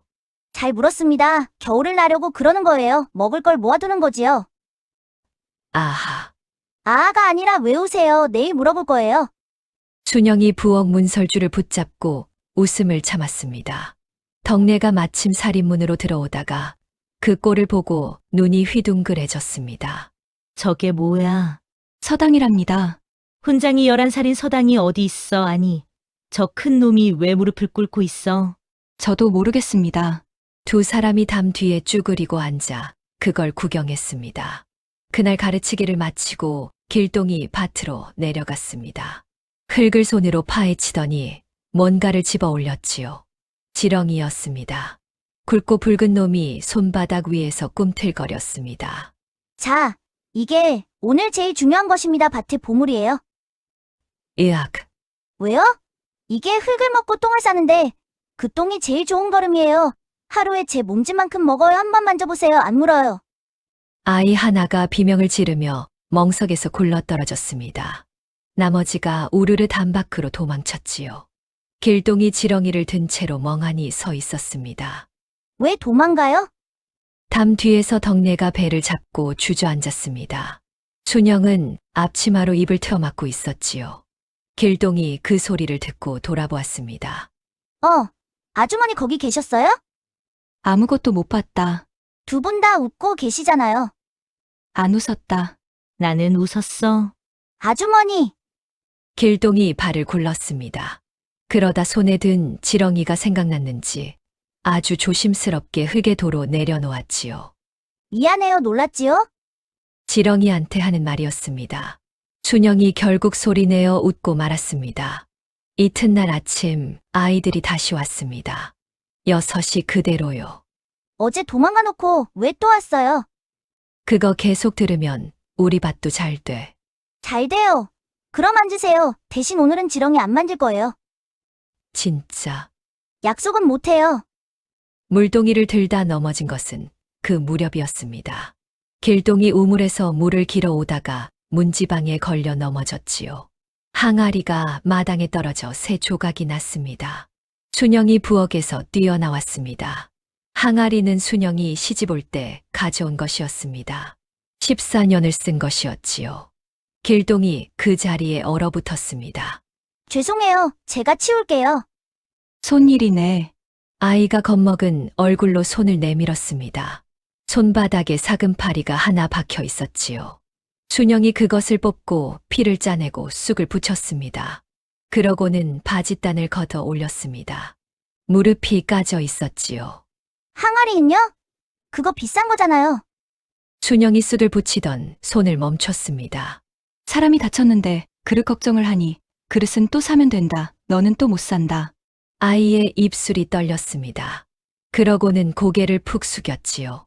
순영이 아이의 무릎에 쑥을 마저 붙였습니다. 그런데 그 좋은 시절이 오래 가지 않았습니다. 그해 가을 구완용이 순영네 살인문 앞에 섰습니다. 혼자가 아니었지요. 하인넷을 데리고 왔습니다. 순영이네 있소. 좋은 일로 왔소. 구완용이 마당으로 들어서 뒷마당 쪽을 한참 둘러보았습니다. 이 돌밭에서 이런 걸 냈으니 참 대단하오. 구완용이 이랑 사이로 걸어 들어갔습니다. 잎을 하나 뜯어 손끝으로 비볐지요. 잔대구먼 이건 삽주고. 손대지 마십시오. 내 손이 더럽소? 구완용이 돌아섰습니다. 순영이네 이 밭을 나한테 넘기시오. 값은 후하게 쳐주겠소. 스무냥. 이 밭이 20양짜리가 아닙니다. 그럼 얼마요? 팔 물건이 아니라고 말씀드리는 겁니다. 구완용이 웃었습니다. 세상 물정을 모르시는구먼. 이 근방 약재는 다 도가로 들어오. 그런데 대게밭에서 나는 것만 안 들어오고 있소. 그게 얼마나 오래 갈 것 같소? 저희는 팔지 않았습니다. 팔지도 않으면서 왜 기르오? 이 많은 걸 다 먹는다고? 구완용이 소리내어 웃었습니다. 나는 지금 좋게 말하고 있는 거요. 20냥이면 이 동네에서 논 두마지기를 사오. 과부 혼자 그 돈이면 평생 걱정 없소. 안 팝니다. 구완용의 웃음이 거쳤습니다. 그럼 할 수 없지. 구완용이 돌아서다 말고 마루 쪽을 보았습니다. 길동이 마루 끝에 앉아 있었지요. 아무 말 없이 구완용을 보고 있었습니다. 얘야, 너 올해 몇 살이냐? 11살이요. 11살이라. 구완용이 고개를 끄덕였습니다. 그런데 얘야, 재작년 장날에 내가 갈근 이야기를 했지. 속살로 만든다. 유황을 쐬면 하얘진다. 그걸 어디서 배웠느냐? 길동이 대답을 안 했습니다. 이 근방에서 그걸 아는 사람은 나하고 도성 약방 사람들 뿐이다. 그런데 9살짜리가 알아. 그것도 아주 정확하게. 순영이 아이 앞을 막아섰습니다. 가 주십시오. 구완용이 순영을 보았습니다. 그러고는 씩 웃었지요. 가겠소. 구완용이 살인문을 나섰습니다. 그런데 몇 걸음 가다가 돌아서서 말했습니다. 순영이네 지지난번에 본을 여쭈었는데 아직 못 들었소. 청주한 씨입니다. 청주라, 내 도성 가는 길에 한번 알아보리다. 구완용이 웃으며 갔습니다. 순영은 그 웃음이 오래 무서웠지요. 구완용이 그 길로 도성 상인 편에 사람을 보냈습니다. 3년 전 도성에서 아이 하나를 찾는다는 방이 돌았다는 이야기를 구완용은 진작부터 알고 있었던 겁니다. 다만 값이 오르기를 기다렸을 뿐이지요. 그날 밤부터 순영은 잠을 설쳤습니다. 보름 뒤부터 마을 분위기가 달라졌습니다. 도가에서 값을 올렸습니다. 마을 사람이 캐온 약재를 반값에 사고 파는 약은 곱절로 받았지요. 그런데 단서가 하나 있었습니다. 순영이네 밭에서 난 걸 가져오면 안 사겠소. 그 집에서 종자를 얻어다 심은 사람이 여럿이라던데 나는 그런 걸 못 믿겠소. 두밀에서 약재를 팔대는 도가 하나뿐이었습니다. 사흘 만에 67집이 제 밭을 갈아엎었습니다. 심어놓은 것을 도로 뽑아낸 거지요. 안말정 노인이 순영네를 찾아왔습니다. 자네 그 밭 넘기게. 내가 자네 밉자고 하는 소리가 아니야. 우리 손자 며느리가 애를 뱄어. 겨울 나려면 약재를 팔아야 하는데 도가에서 안 산다잖나. 그 사람이 안 사는 겁니다. 저희가 안 판 게 아니고요. 그래도 자네가 넘기면 다 풀리는 일이야. 풀린 척하는 거겠지요. 노인이 한숨을 쉬고 돌아갔습니다. 그 뒤로 사람들이 순영네를 안 들렀습니다. 지나가면서 인사도 안 했지요. 우물가에서 순영이 오면 말을 뚝 끊었습니다. 덕내만 왔습니다. 사람들이 다 미쳤어. 재작년에 그 애가 저희 자식들 살려놓은 건 벌써 잊었나 봐. 자네는 화도 안 나나. 나요. 그런데 왜 그렇게 태연해? 화내면 밭이 자랍니까? 덕내가 순영의 손을 잡았습니다. 자네 조심하게. 밤에 담 밖에 사람이 서 있다는 걸 우리 집 양반이 봤대. 한 번이 아니라 여러 번이야. 정말이었습니다. 그 무렵 순영네 담 밖에 발자국이 생겼습니다. 눈이 안 왔는데도 흙이 눌린 자국이 남았지요. 길동이 그걸 먼저 봤습니다. 옳은 거예요. 그것도 신으시는 거요. 마을 사람들은 집신 신어요. 이건 가죽신이에요. 순영이 그 자국을 보다가 문득 생각이 났습니다. 첫 해 가을에 담 밖을 오래 들여다보던 사내가 있었습니다. 도가에서 부리는 하인이었지요. 그때는 그저 지나가는 줄 알았습니다. 순영의 등이 서늘해졌습니다. 저 갈까요? 순영이 고개를 획 돌렸습니다. 뭐라고 했니?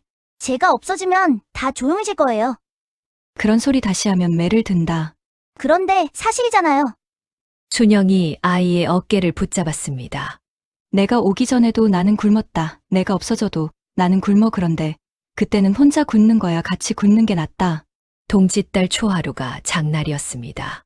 순영이 나무를 팔러 나갔습니다. 길동도 따라 나섰지요. 그날따라 순영이 굳이 데리고 갔습니다. 집에 혼자 두는 게 더 무서웠던 겁니다. 순영이 좌판을 펴는데 구완용이 사람들 앞으로 걸어 나왔습니다. 여러분, 잠깐 들어보시오. 요새 우리 마을에 말이 많소. 도가가 약재를 안 산다고들 하는데 네, 오늘 그 까닭을 밝히겠소. 구완용이 손짓을 하자 하인이 자루 하나를 들고 나왔습니다. 이게 지난달에 아랫말에서 들어온 거요. 도라지라고 가져왔더군. 구완용이 자루를 열었습니다. 마른 뿌리가 쏟아졌습니다. 그런데 이건 잔대요. 값이 절반도 안 되는 거지. 누가 이걸 도라지라고 가르쳤겠소? 구완용이 천천히 고개를 돌렸습니다. 순영네 좌판 쪽으로요. 저 집에서 종자를 얻어 심은 사람들이요. 순영이 벌떡 일어났습니다. 저희는 아무한테도 종자를 준 적이 없습니다. 사람들이 제 밭을 보고 따라한 겁니다. 따라하게 만든 게 누구요? 순영이 말문이 막혔습니다. 구완용이 사람들을 둘러보았습니다. 여러분, 나는 저 사람을 미워하지 않소. 다만 이 마을 약재가 못 믿을 것이 되면 도성에서 값을 안 쳐주오. 그러면 우리 다 굶소. 나는 이 마을을 지키려는 것뿐이오. 사람들이 순영을 보았습니다. 눈빛이 달라져 있었지요. 그때 길동이 앞으로 나섰습니다. 그 차로 좀 봐도 돼요? 보아라. 길동이 뿌리 하나를 집어들었습니다. 손톱으로 껍질을 벗기고 냄새를 맡고 부러뜨려 단면을 들여다보았습니다. 이거 잔대 맞아요. 그거 보시오. 그런데 두밀에서 난 게 아니에요. 장터가 조용해졌습니다. 무슨 소리냐? 두밀 흙은 붉어요. 뿌리 주름에 붉은 게 껴있어야 해요. 그런데 이건 주름이 까매요. 검은 흙에서 캔 거예요. 사람들이 서로에게 시선을 돌렸습니다. 두밀의 검은 흙이 있는 데는 한 군데밖에 없어요. 도가 뒤 골짜기요. 이놈이 어디서 헛소리를. 그럼 제 말이 틀린지 보시면 되잖아요. 길동이 자루를 뒤집어 뿌리를 쏟았습니다. 그러고는 하나씩 집어 사람들 앞에 늘어놓았지요. 이것도 검어요. 이것도요. 이것도요. 한 자루가 전부 같은 흙이에요. 아랫말 여러 집에서 모아왔다면서 흙이 다 같을 수가 있어요? 사람들이 술렁였습니다. 그럼 구객주가 그리고 거기는 밤에만 사람이 들어간다면서요. 낮에 캐면 어디서 캤는지 다 보일까요? 구완용이 손을 들었습니다. 자, 애가 하는 소리를 다 믿을 거요. 저 아이가 흙빛깔로 어디서 캤는지를 안다고. 그런 재주가 세상에 어디 있어. 장터가 다시 조용해졌습니다. 여러분, 저 아이가 어디서 왔는지는 아시오. 순영이네 조카라고 합니다. 그런데 성이 뭔지, 본이 어딘지, 아비가 누군지 아는 사람이 있어. 나는 그게 궁금할 뿐이오.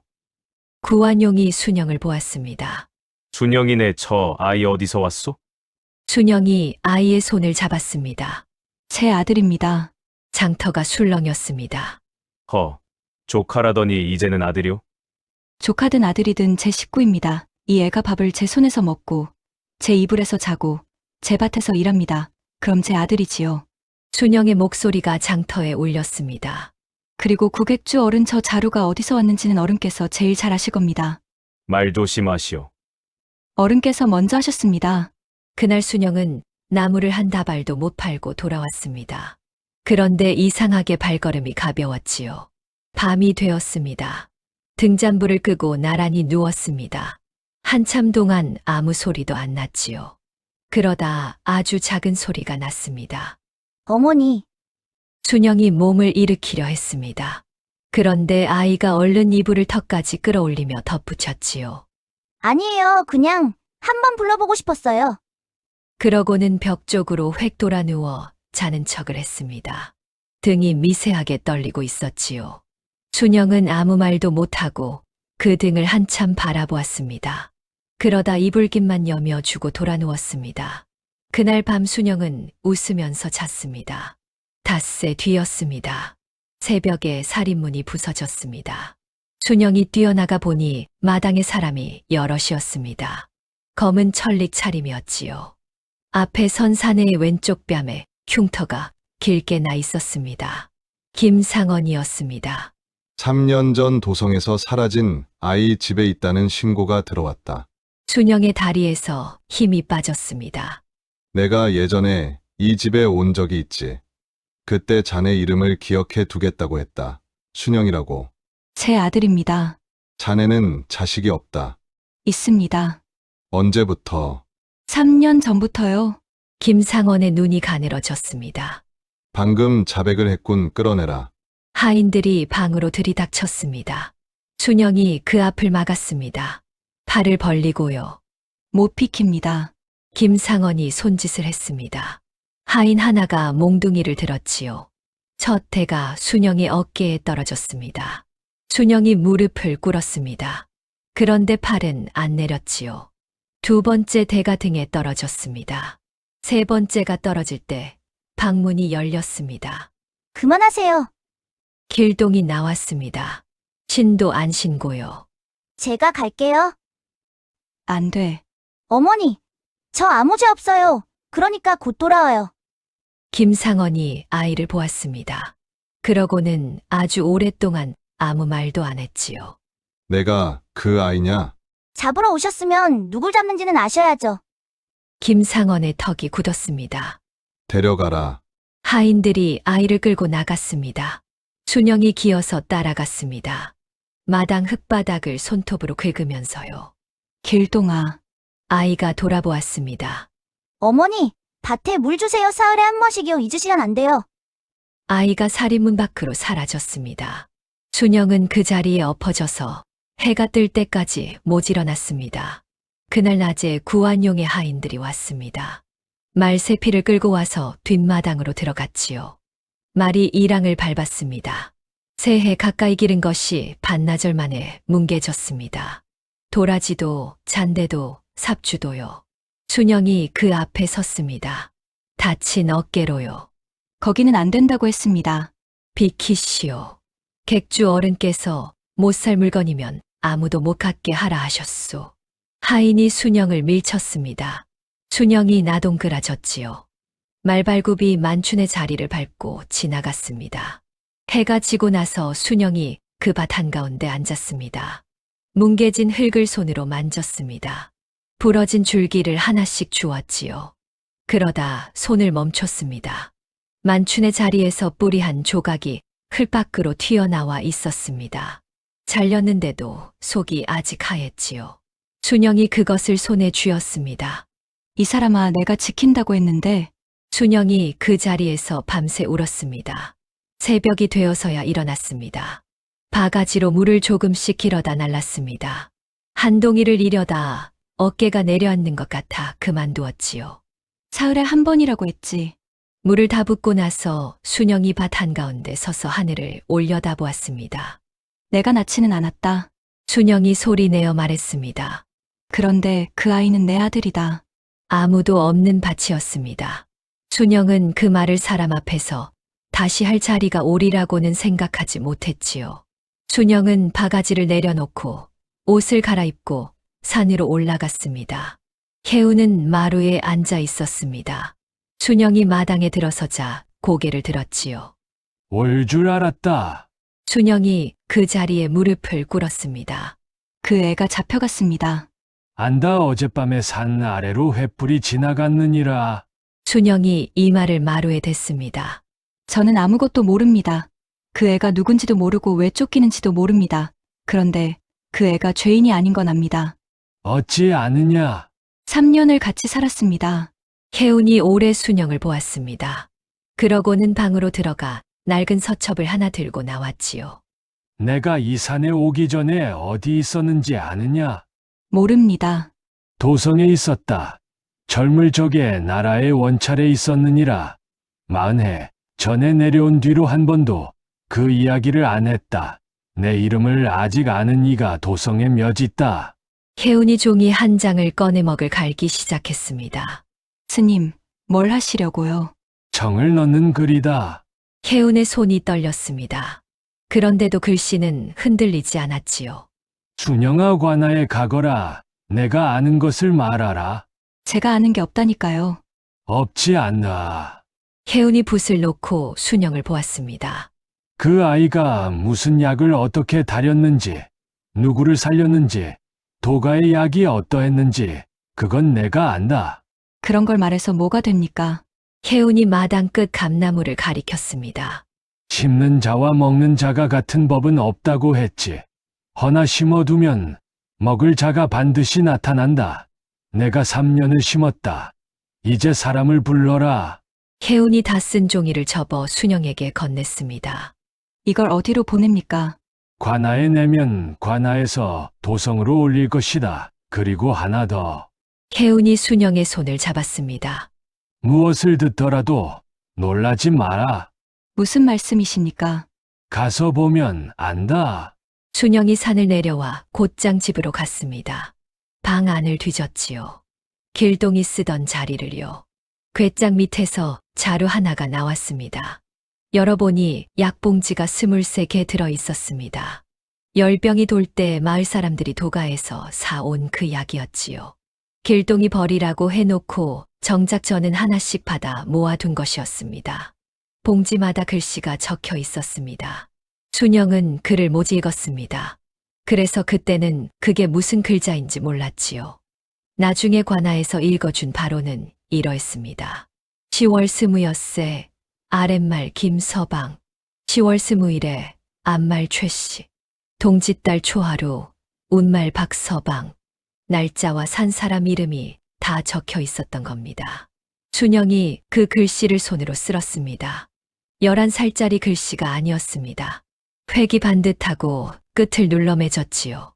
글을 못 읽는 순영의 눈에도 그 글씨가 예사롭지 않다는 건 보였습니다.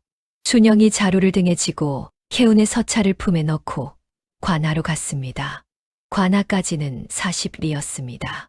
성한 몸이면 하루 길인데 어깨가 그 꼴이라 하루 반이 걸렸지요. 관아 문 앞에 순영이 엎드렸습니다. 품에서 종이를 꺼내 두 손으로 받쳐 올렸지요. 두밀 사는 순영이라 합니다.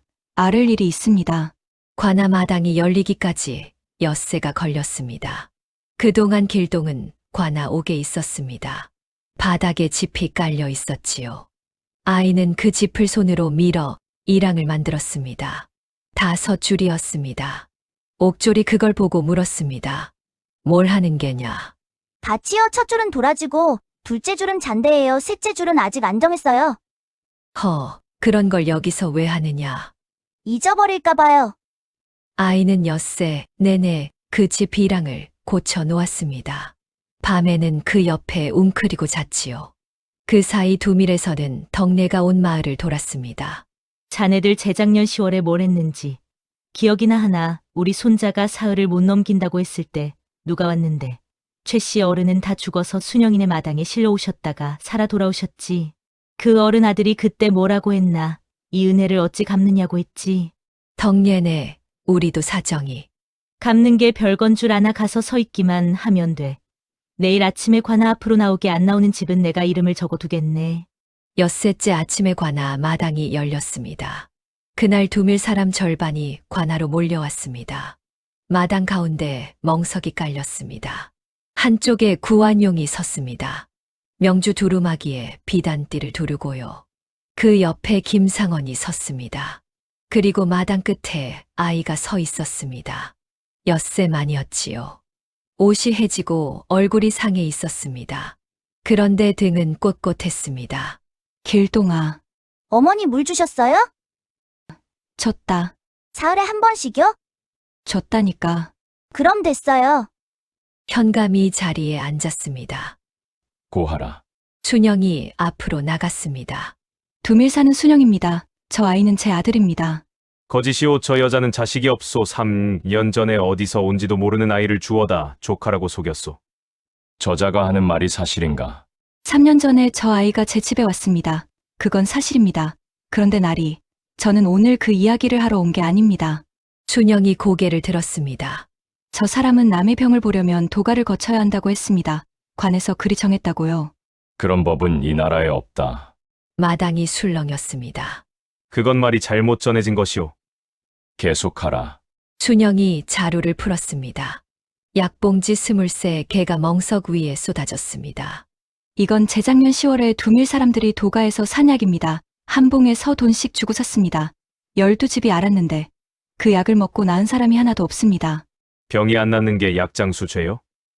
아이 하나가 죽었습니다. 김서방네 막내입니다. 4살이었습니다. 김서방이 사람들 틈에서 무릎을 꿇었습니다. 현감 날이 사실입니다. 제 자식이 그 약을 3봉 먹고 죽었습니다. 그리고 날이 하나만 더 아르겠습니다. 순영이 한 손으로 제 어깨를 짚었습니다. 짚기만 했는데도 얼굴이 일그러졌지요. 제 자식을 안 내놓겠다고 했더니 몽둥이가 2번 떨어졌습니다. 3번째는 그 아이가 뛰어나와 막았습니다. 그 아이가 제 발로 나가겠다고 했습니다. 저 여자는 저 아이를 낳지도 않았소. 순영이 구완용을 돌아보았습니다. 그렇습니다. 저는 저 아이를 낳지 않았습니다. 순영이 다시 현감을 향해 고개를 들었습니다. 그런데 날이 그 아이 이름을 다정히 불러주고 밤낮 없이 걱정하고 아꼈다면 낳지 않은 사람에게도 어미 자격이 있지 않겠습니까? 마당에서 숨소리가 사라졌습니다. 길동이 그 자리에서 순영을 보고 있었습니다. 현감이 봉지 하나를 집어들었습니다. 이 약에 무슨 문제가 있느냐? 저는 모릅니다. 그건 저 아이가 압니다. 아이야, 앞으로 나오라. 길동이 걸어 나와 멍석 앞에서 봉지를 하나 집었습니다. 달근은 치뿌리 속살입니다. 그런데 이건 껍질이고요. 그리고 이 흰 것은 보리경입니다. 그걸 눈으로 얻지 않으냐? 눈으로 안 합니다. 길동이 그 가루를 물그릇에 넣었습니다. 달근 가루는 물에 넣으면 가라앉습니다. 보리경은 뜹니다. 가루가 물 위로 하얗게 떠올랐습니다. 마당이 술렁였습니다. 20새 봉 다 해볼까요? 그건 우리 도가에서 나간 것이 아닐 수도 있어. 봉지에 도가 도장이 찍혀 있는데요. 길동이 봉지를 뒤집어 보였습니다. 붉은 도장이 찍혀 있었지요. 그런 건 누구든 흉내 낼 수 있어. 그럼 창고를 열어보시면 되겠네요. 구완용의 낯빛이 변했습니다. 현감나리, 도가 창고를 열어주십시오. 제가 그 자리에서 가려내겠습니다. 허, 내가 어찌 가려낸단 말이냐. 가려내지 못하면 제가 벌을 받겠습니다. 현감이 잠시 생각하더니 손짓을 했습니다. 사령을 두밀로 보내라. 내일 다시 연다. 사령들이 그날로 말을 몰아 떠났습니다. 두밀 사람들은 관아 박담 밑에서 밤을 났습니다. 돌아갈 40리가 없어서가 아니라 돌아가면 못 볼 것 같아서였지요. 이튿날 아침에 사령들이 자루 12개를 싣고 돌아왔습니다. 길동이 자루 앞에 앉았습니다. 첫 번째 자루의 뿌리를 집어 부러뜨렸습니다. 이건 진짜입니다. 두 번째도 그랬습니다. 세 번째에서 손이 멈췄지요. 이건 아닙니다 같은 도라지인데 속이 잔데입니다. 겉껍질만 도라지 걸 씌웠어요. 길동이 뿌리를 쪼갰습니다. 속살색이 달랐지요. 사람들이 목을 빼고 들여다보았습니다. 여섯 번째에서 또 멈췄습니다. 이건 유황을 씌웠습니다. 코를 대보시면 신냄새가 납니다. 약재에서 신냄새가 날 까닭이 없습니다. 현감이 직접 냄새를 맡았습니다. 그러고는 미간을 찌푸렸지요. 12자루 중에 7이 가짜였습니다. 마당이 뒤집혔습니다. 우리 애가 저것 때문에 죽었어. 사령들이 사람들을 막았습니다. 현감나리, 저건 사들인 것이오. 도성 상인한테서 샀소. 나도 속은 거요. 그럼 장부를 보시면 되겠네요. 도가에서 사고 판 걸 적은 장부가 있을 텐데요. 장부는 없소. 불에 탔소. 언제요? 작년에. 작년 몇 월에요? 구완용이 대답을 못했습니다. 그때 마당 뒤에서 소리가 났습니다. 장부, 여기 있습니다. 도가 하인 하나가 앞으로 나왔습니다. 품에서 두꺼운 책을 꺼냈지요. 순영이 그 얼굴을 알아보았습니다. 말을 끌고 와 뒷마당을 밟고 간 그 하인이었습니다. 이놈이.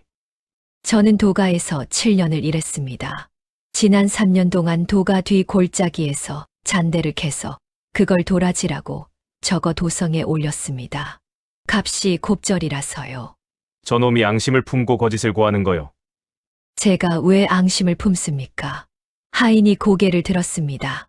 재작년 10월에 제 외숙이 그 약을 먹었습니다. 암말 최씨 어른입니다. 저는 그 어른이 죽는 줄 알았습니다. 그런데 저 아이가 살려놨습니다. 현감날이 저도 벌을 받겠습니다.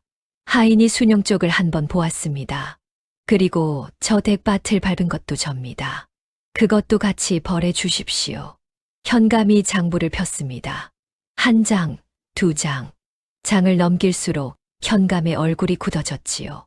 구완용 이 장부에 내 도장이 20번 넘게 찍혀 있다. 3년치 물목이 다 여기 적혔다. 잔대를 도라지로 바꿔 적은 것이 400근이 넘는다. 나리, 그건 아래 것들이. 내 도장이 찍혔다. 나리, 닥쳐라. 현감이 장부를 덮었습니다. 그리고 하나 더 묻겠다. 김상원, 예, 자네가 이 아이를 잡아온 근거가 무엇인가? 추포명입니다. 내어 보라. 김상원이 품에서 종이를 꺼냈습니다. 사령이 그것을 받아 현감에게 올렸지요. 현감이 그 종이를 오래 들여다보았습니다. 그러더니 자리에서 일어섰습니다. 이 도장이 무엇이냐? 의금부에서 받은 것입니다.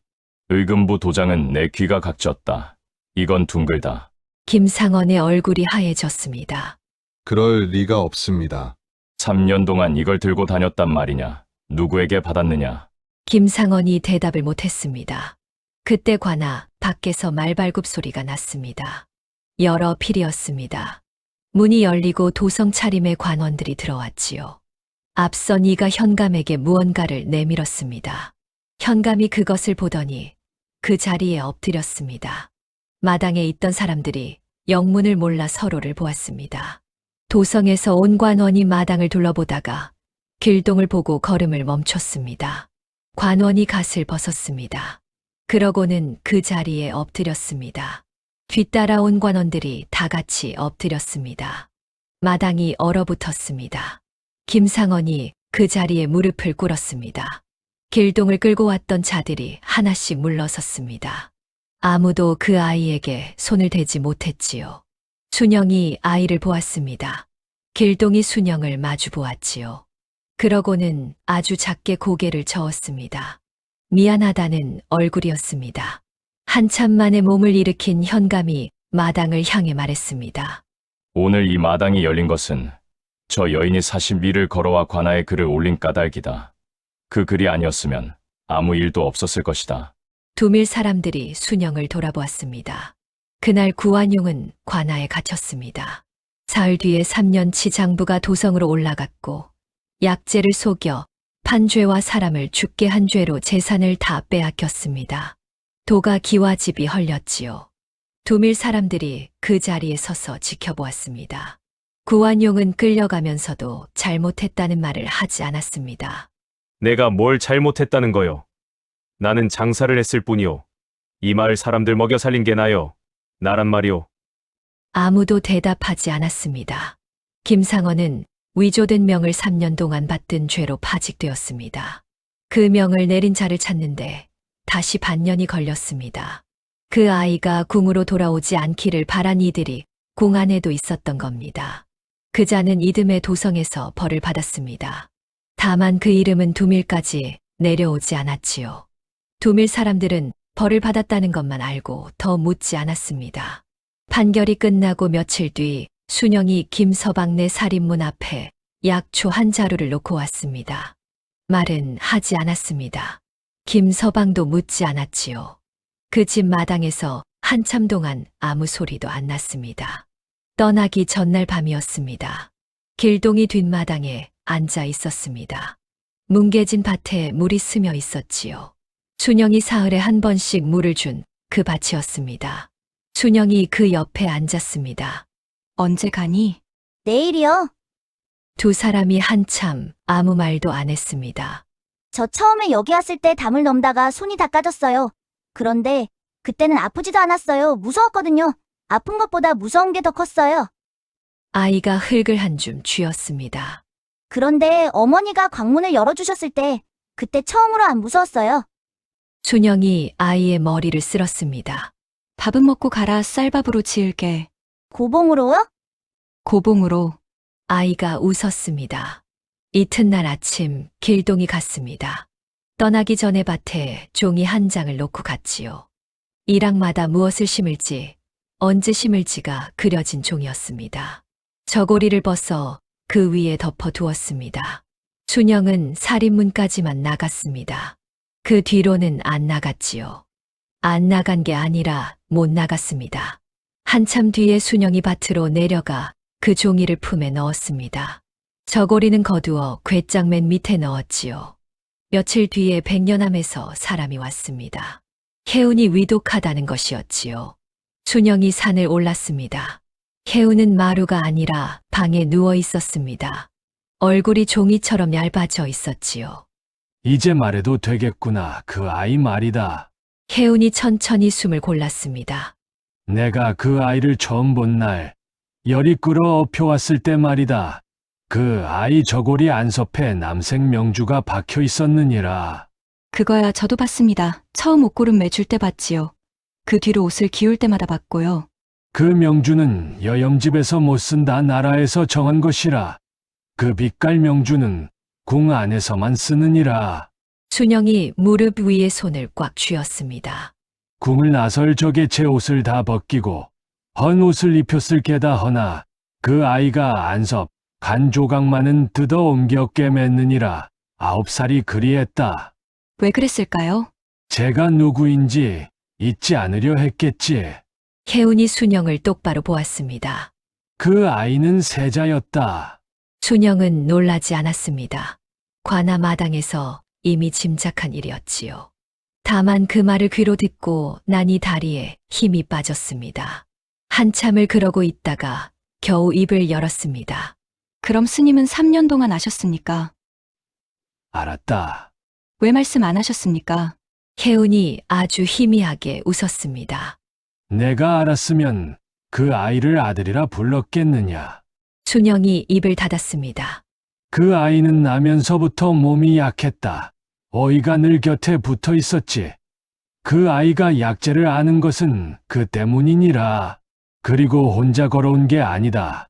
어이가 제자 하나를 붙여 산길로 내려보냈느니라. 두밀 고갯마루에서 그 제자가 뒤를 막다가 잡혔지. 아이는 그때부터 혼자였다. 순영은 그제야 알았습니다. 그날 밤 아이의 발이 왜 그 꼴이었는지를요. 그럼 나라에서는 그 애를 안 찾았습니까? 찾았겠지. 허나 밖으로는 그리 알리지 않았다. 궁에서는 그 아이가 병으로 갔다고 했다더구나. 순영이 숨을 삼켰습니다. 혜운이 눈을 감았습니다. 그 아이가 알을 적에 저를 눕혀두던 방이 있었다. 사람 손을 타면 안 된다 하여 불을 안 넣었지. 순영이 손으로 입을 막았습니다.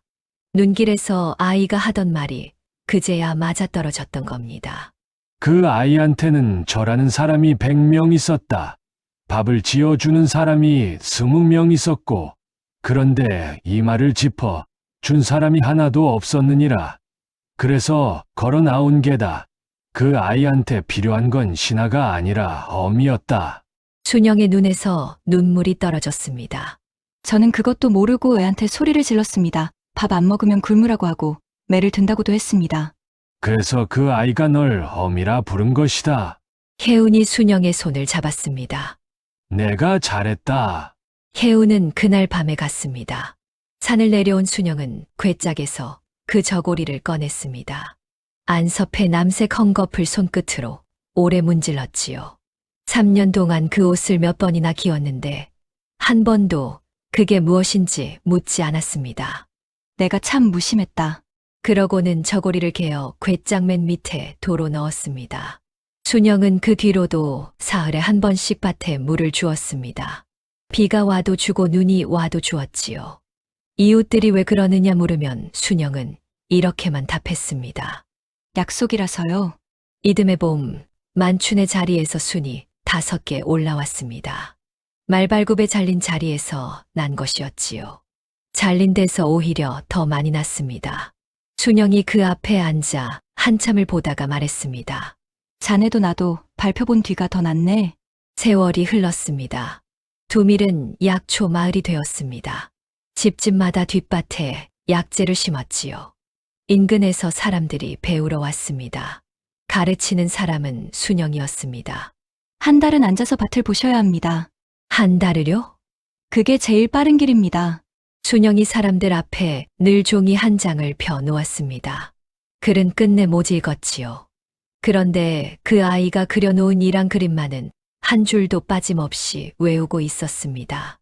그 아이가 떠나고 12해가 지난 어느 봄날이었습니다. 순영은 47이 되었고 허리가 조금 굽었지요. 순영이 밭에서 김을 메고 있는데 살인문 밖이 소란했습니다. 말이 여러 필 섰습니다. 도성 차림의 사람들이 내렸지요. 앞선 사내가 약초밭 앞에 서서 갓을 벗었습니다. 저희가 모시는 분께서 이 집에 저를 올리라 이르셨습니다. 사내가 허리를 깊이 숙였습니다. 순영은 흙 묻은 손을 앞치마에 문지르다 말고 그 자리에 그대로 서 있었습니다. 그런데 그 사내의 등 뒤에서 무언가가 움직였습니다. 평복 차림의 젊은이 하나가 밭 어귀에 서 있었습니다. 키가 훌쩍 자라고 어깨가 벌어졌지만 그 눈매만은 광 속에서 숨을 죽이고 있던 9살 아이 그대로였지요. 젊은이가 검지를 입술에 갖다 댔습니다. 쉿. 그러고는 씩 웃었습니다.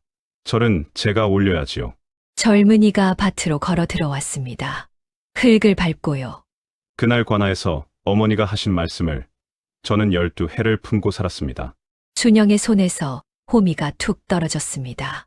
세상에는 낳아서 어미가 되는 사람이 있고 먹여서 어미가 되는 사람이 있습니다. 두밀의 순영은 뒤쪽이었지요. 그 집 뒷마당에는 아직도 약초가 자란다고 합니다. 봄이면 사람들이 그 밭을 보러 온다고 하지요. 다음 영상을 빠르게 만나보시려면 좋아요와 구독을 눌러주세요. 지금 화면에 나오는 더 재미있는 영상들도 함께 해주세요. 그럼 모두 행복한 하루 보내세요. 감사합니다.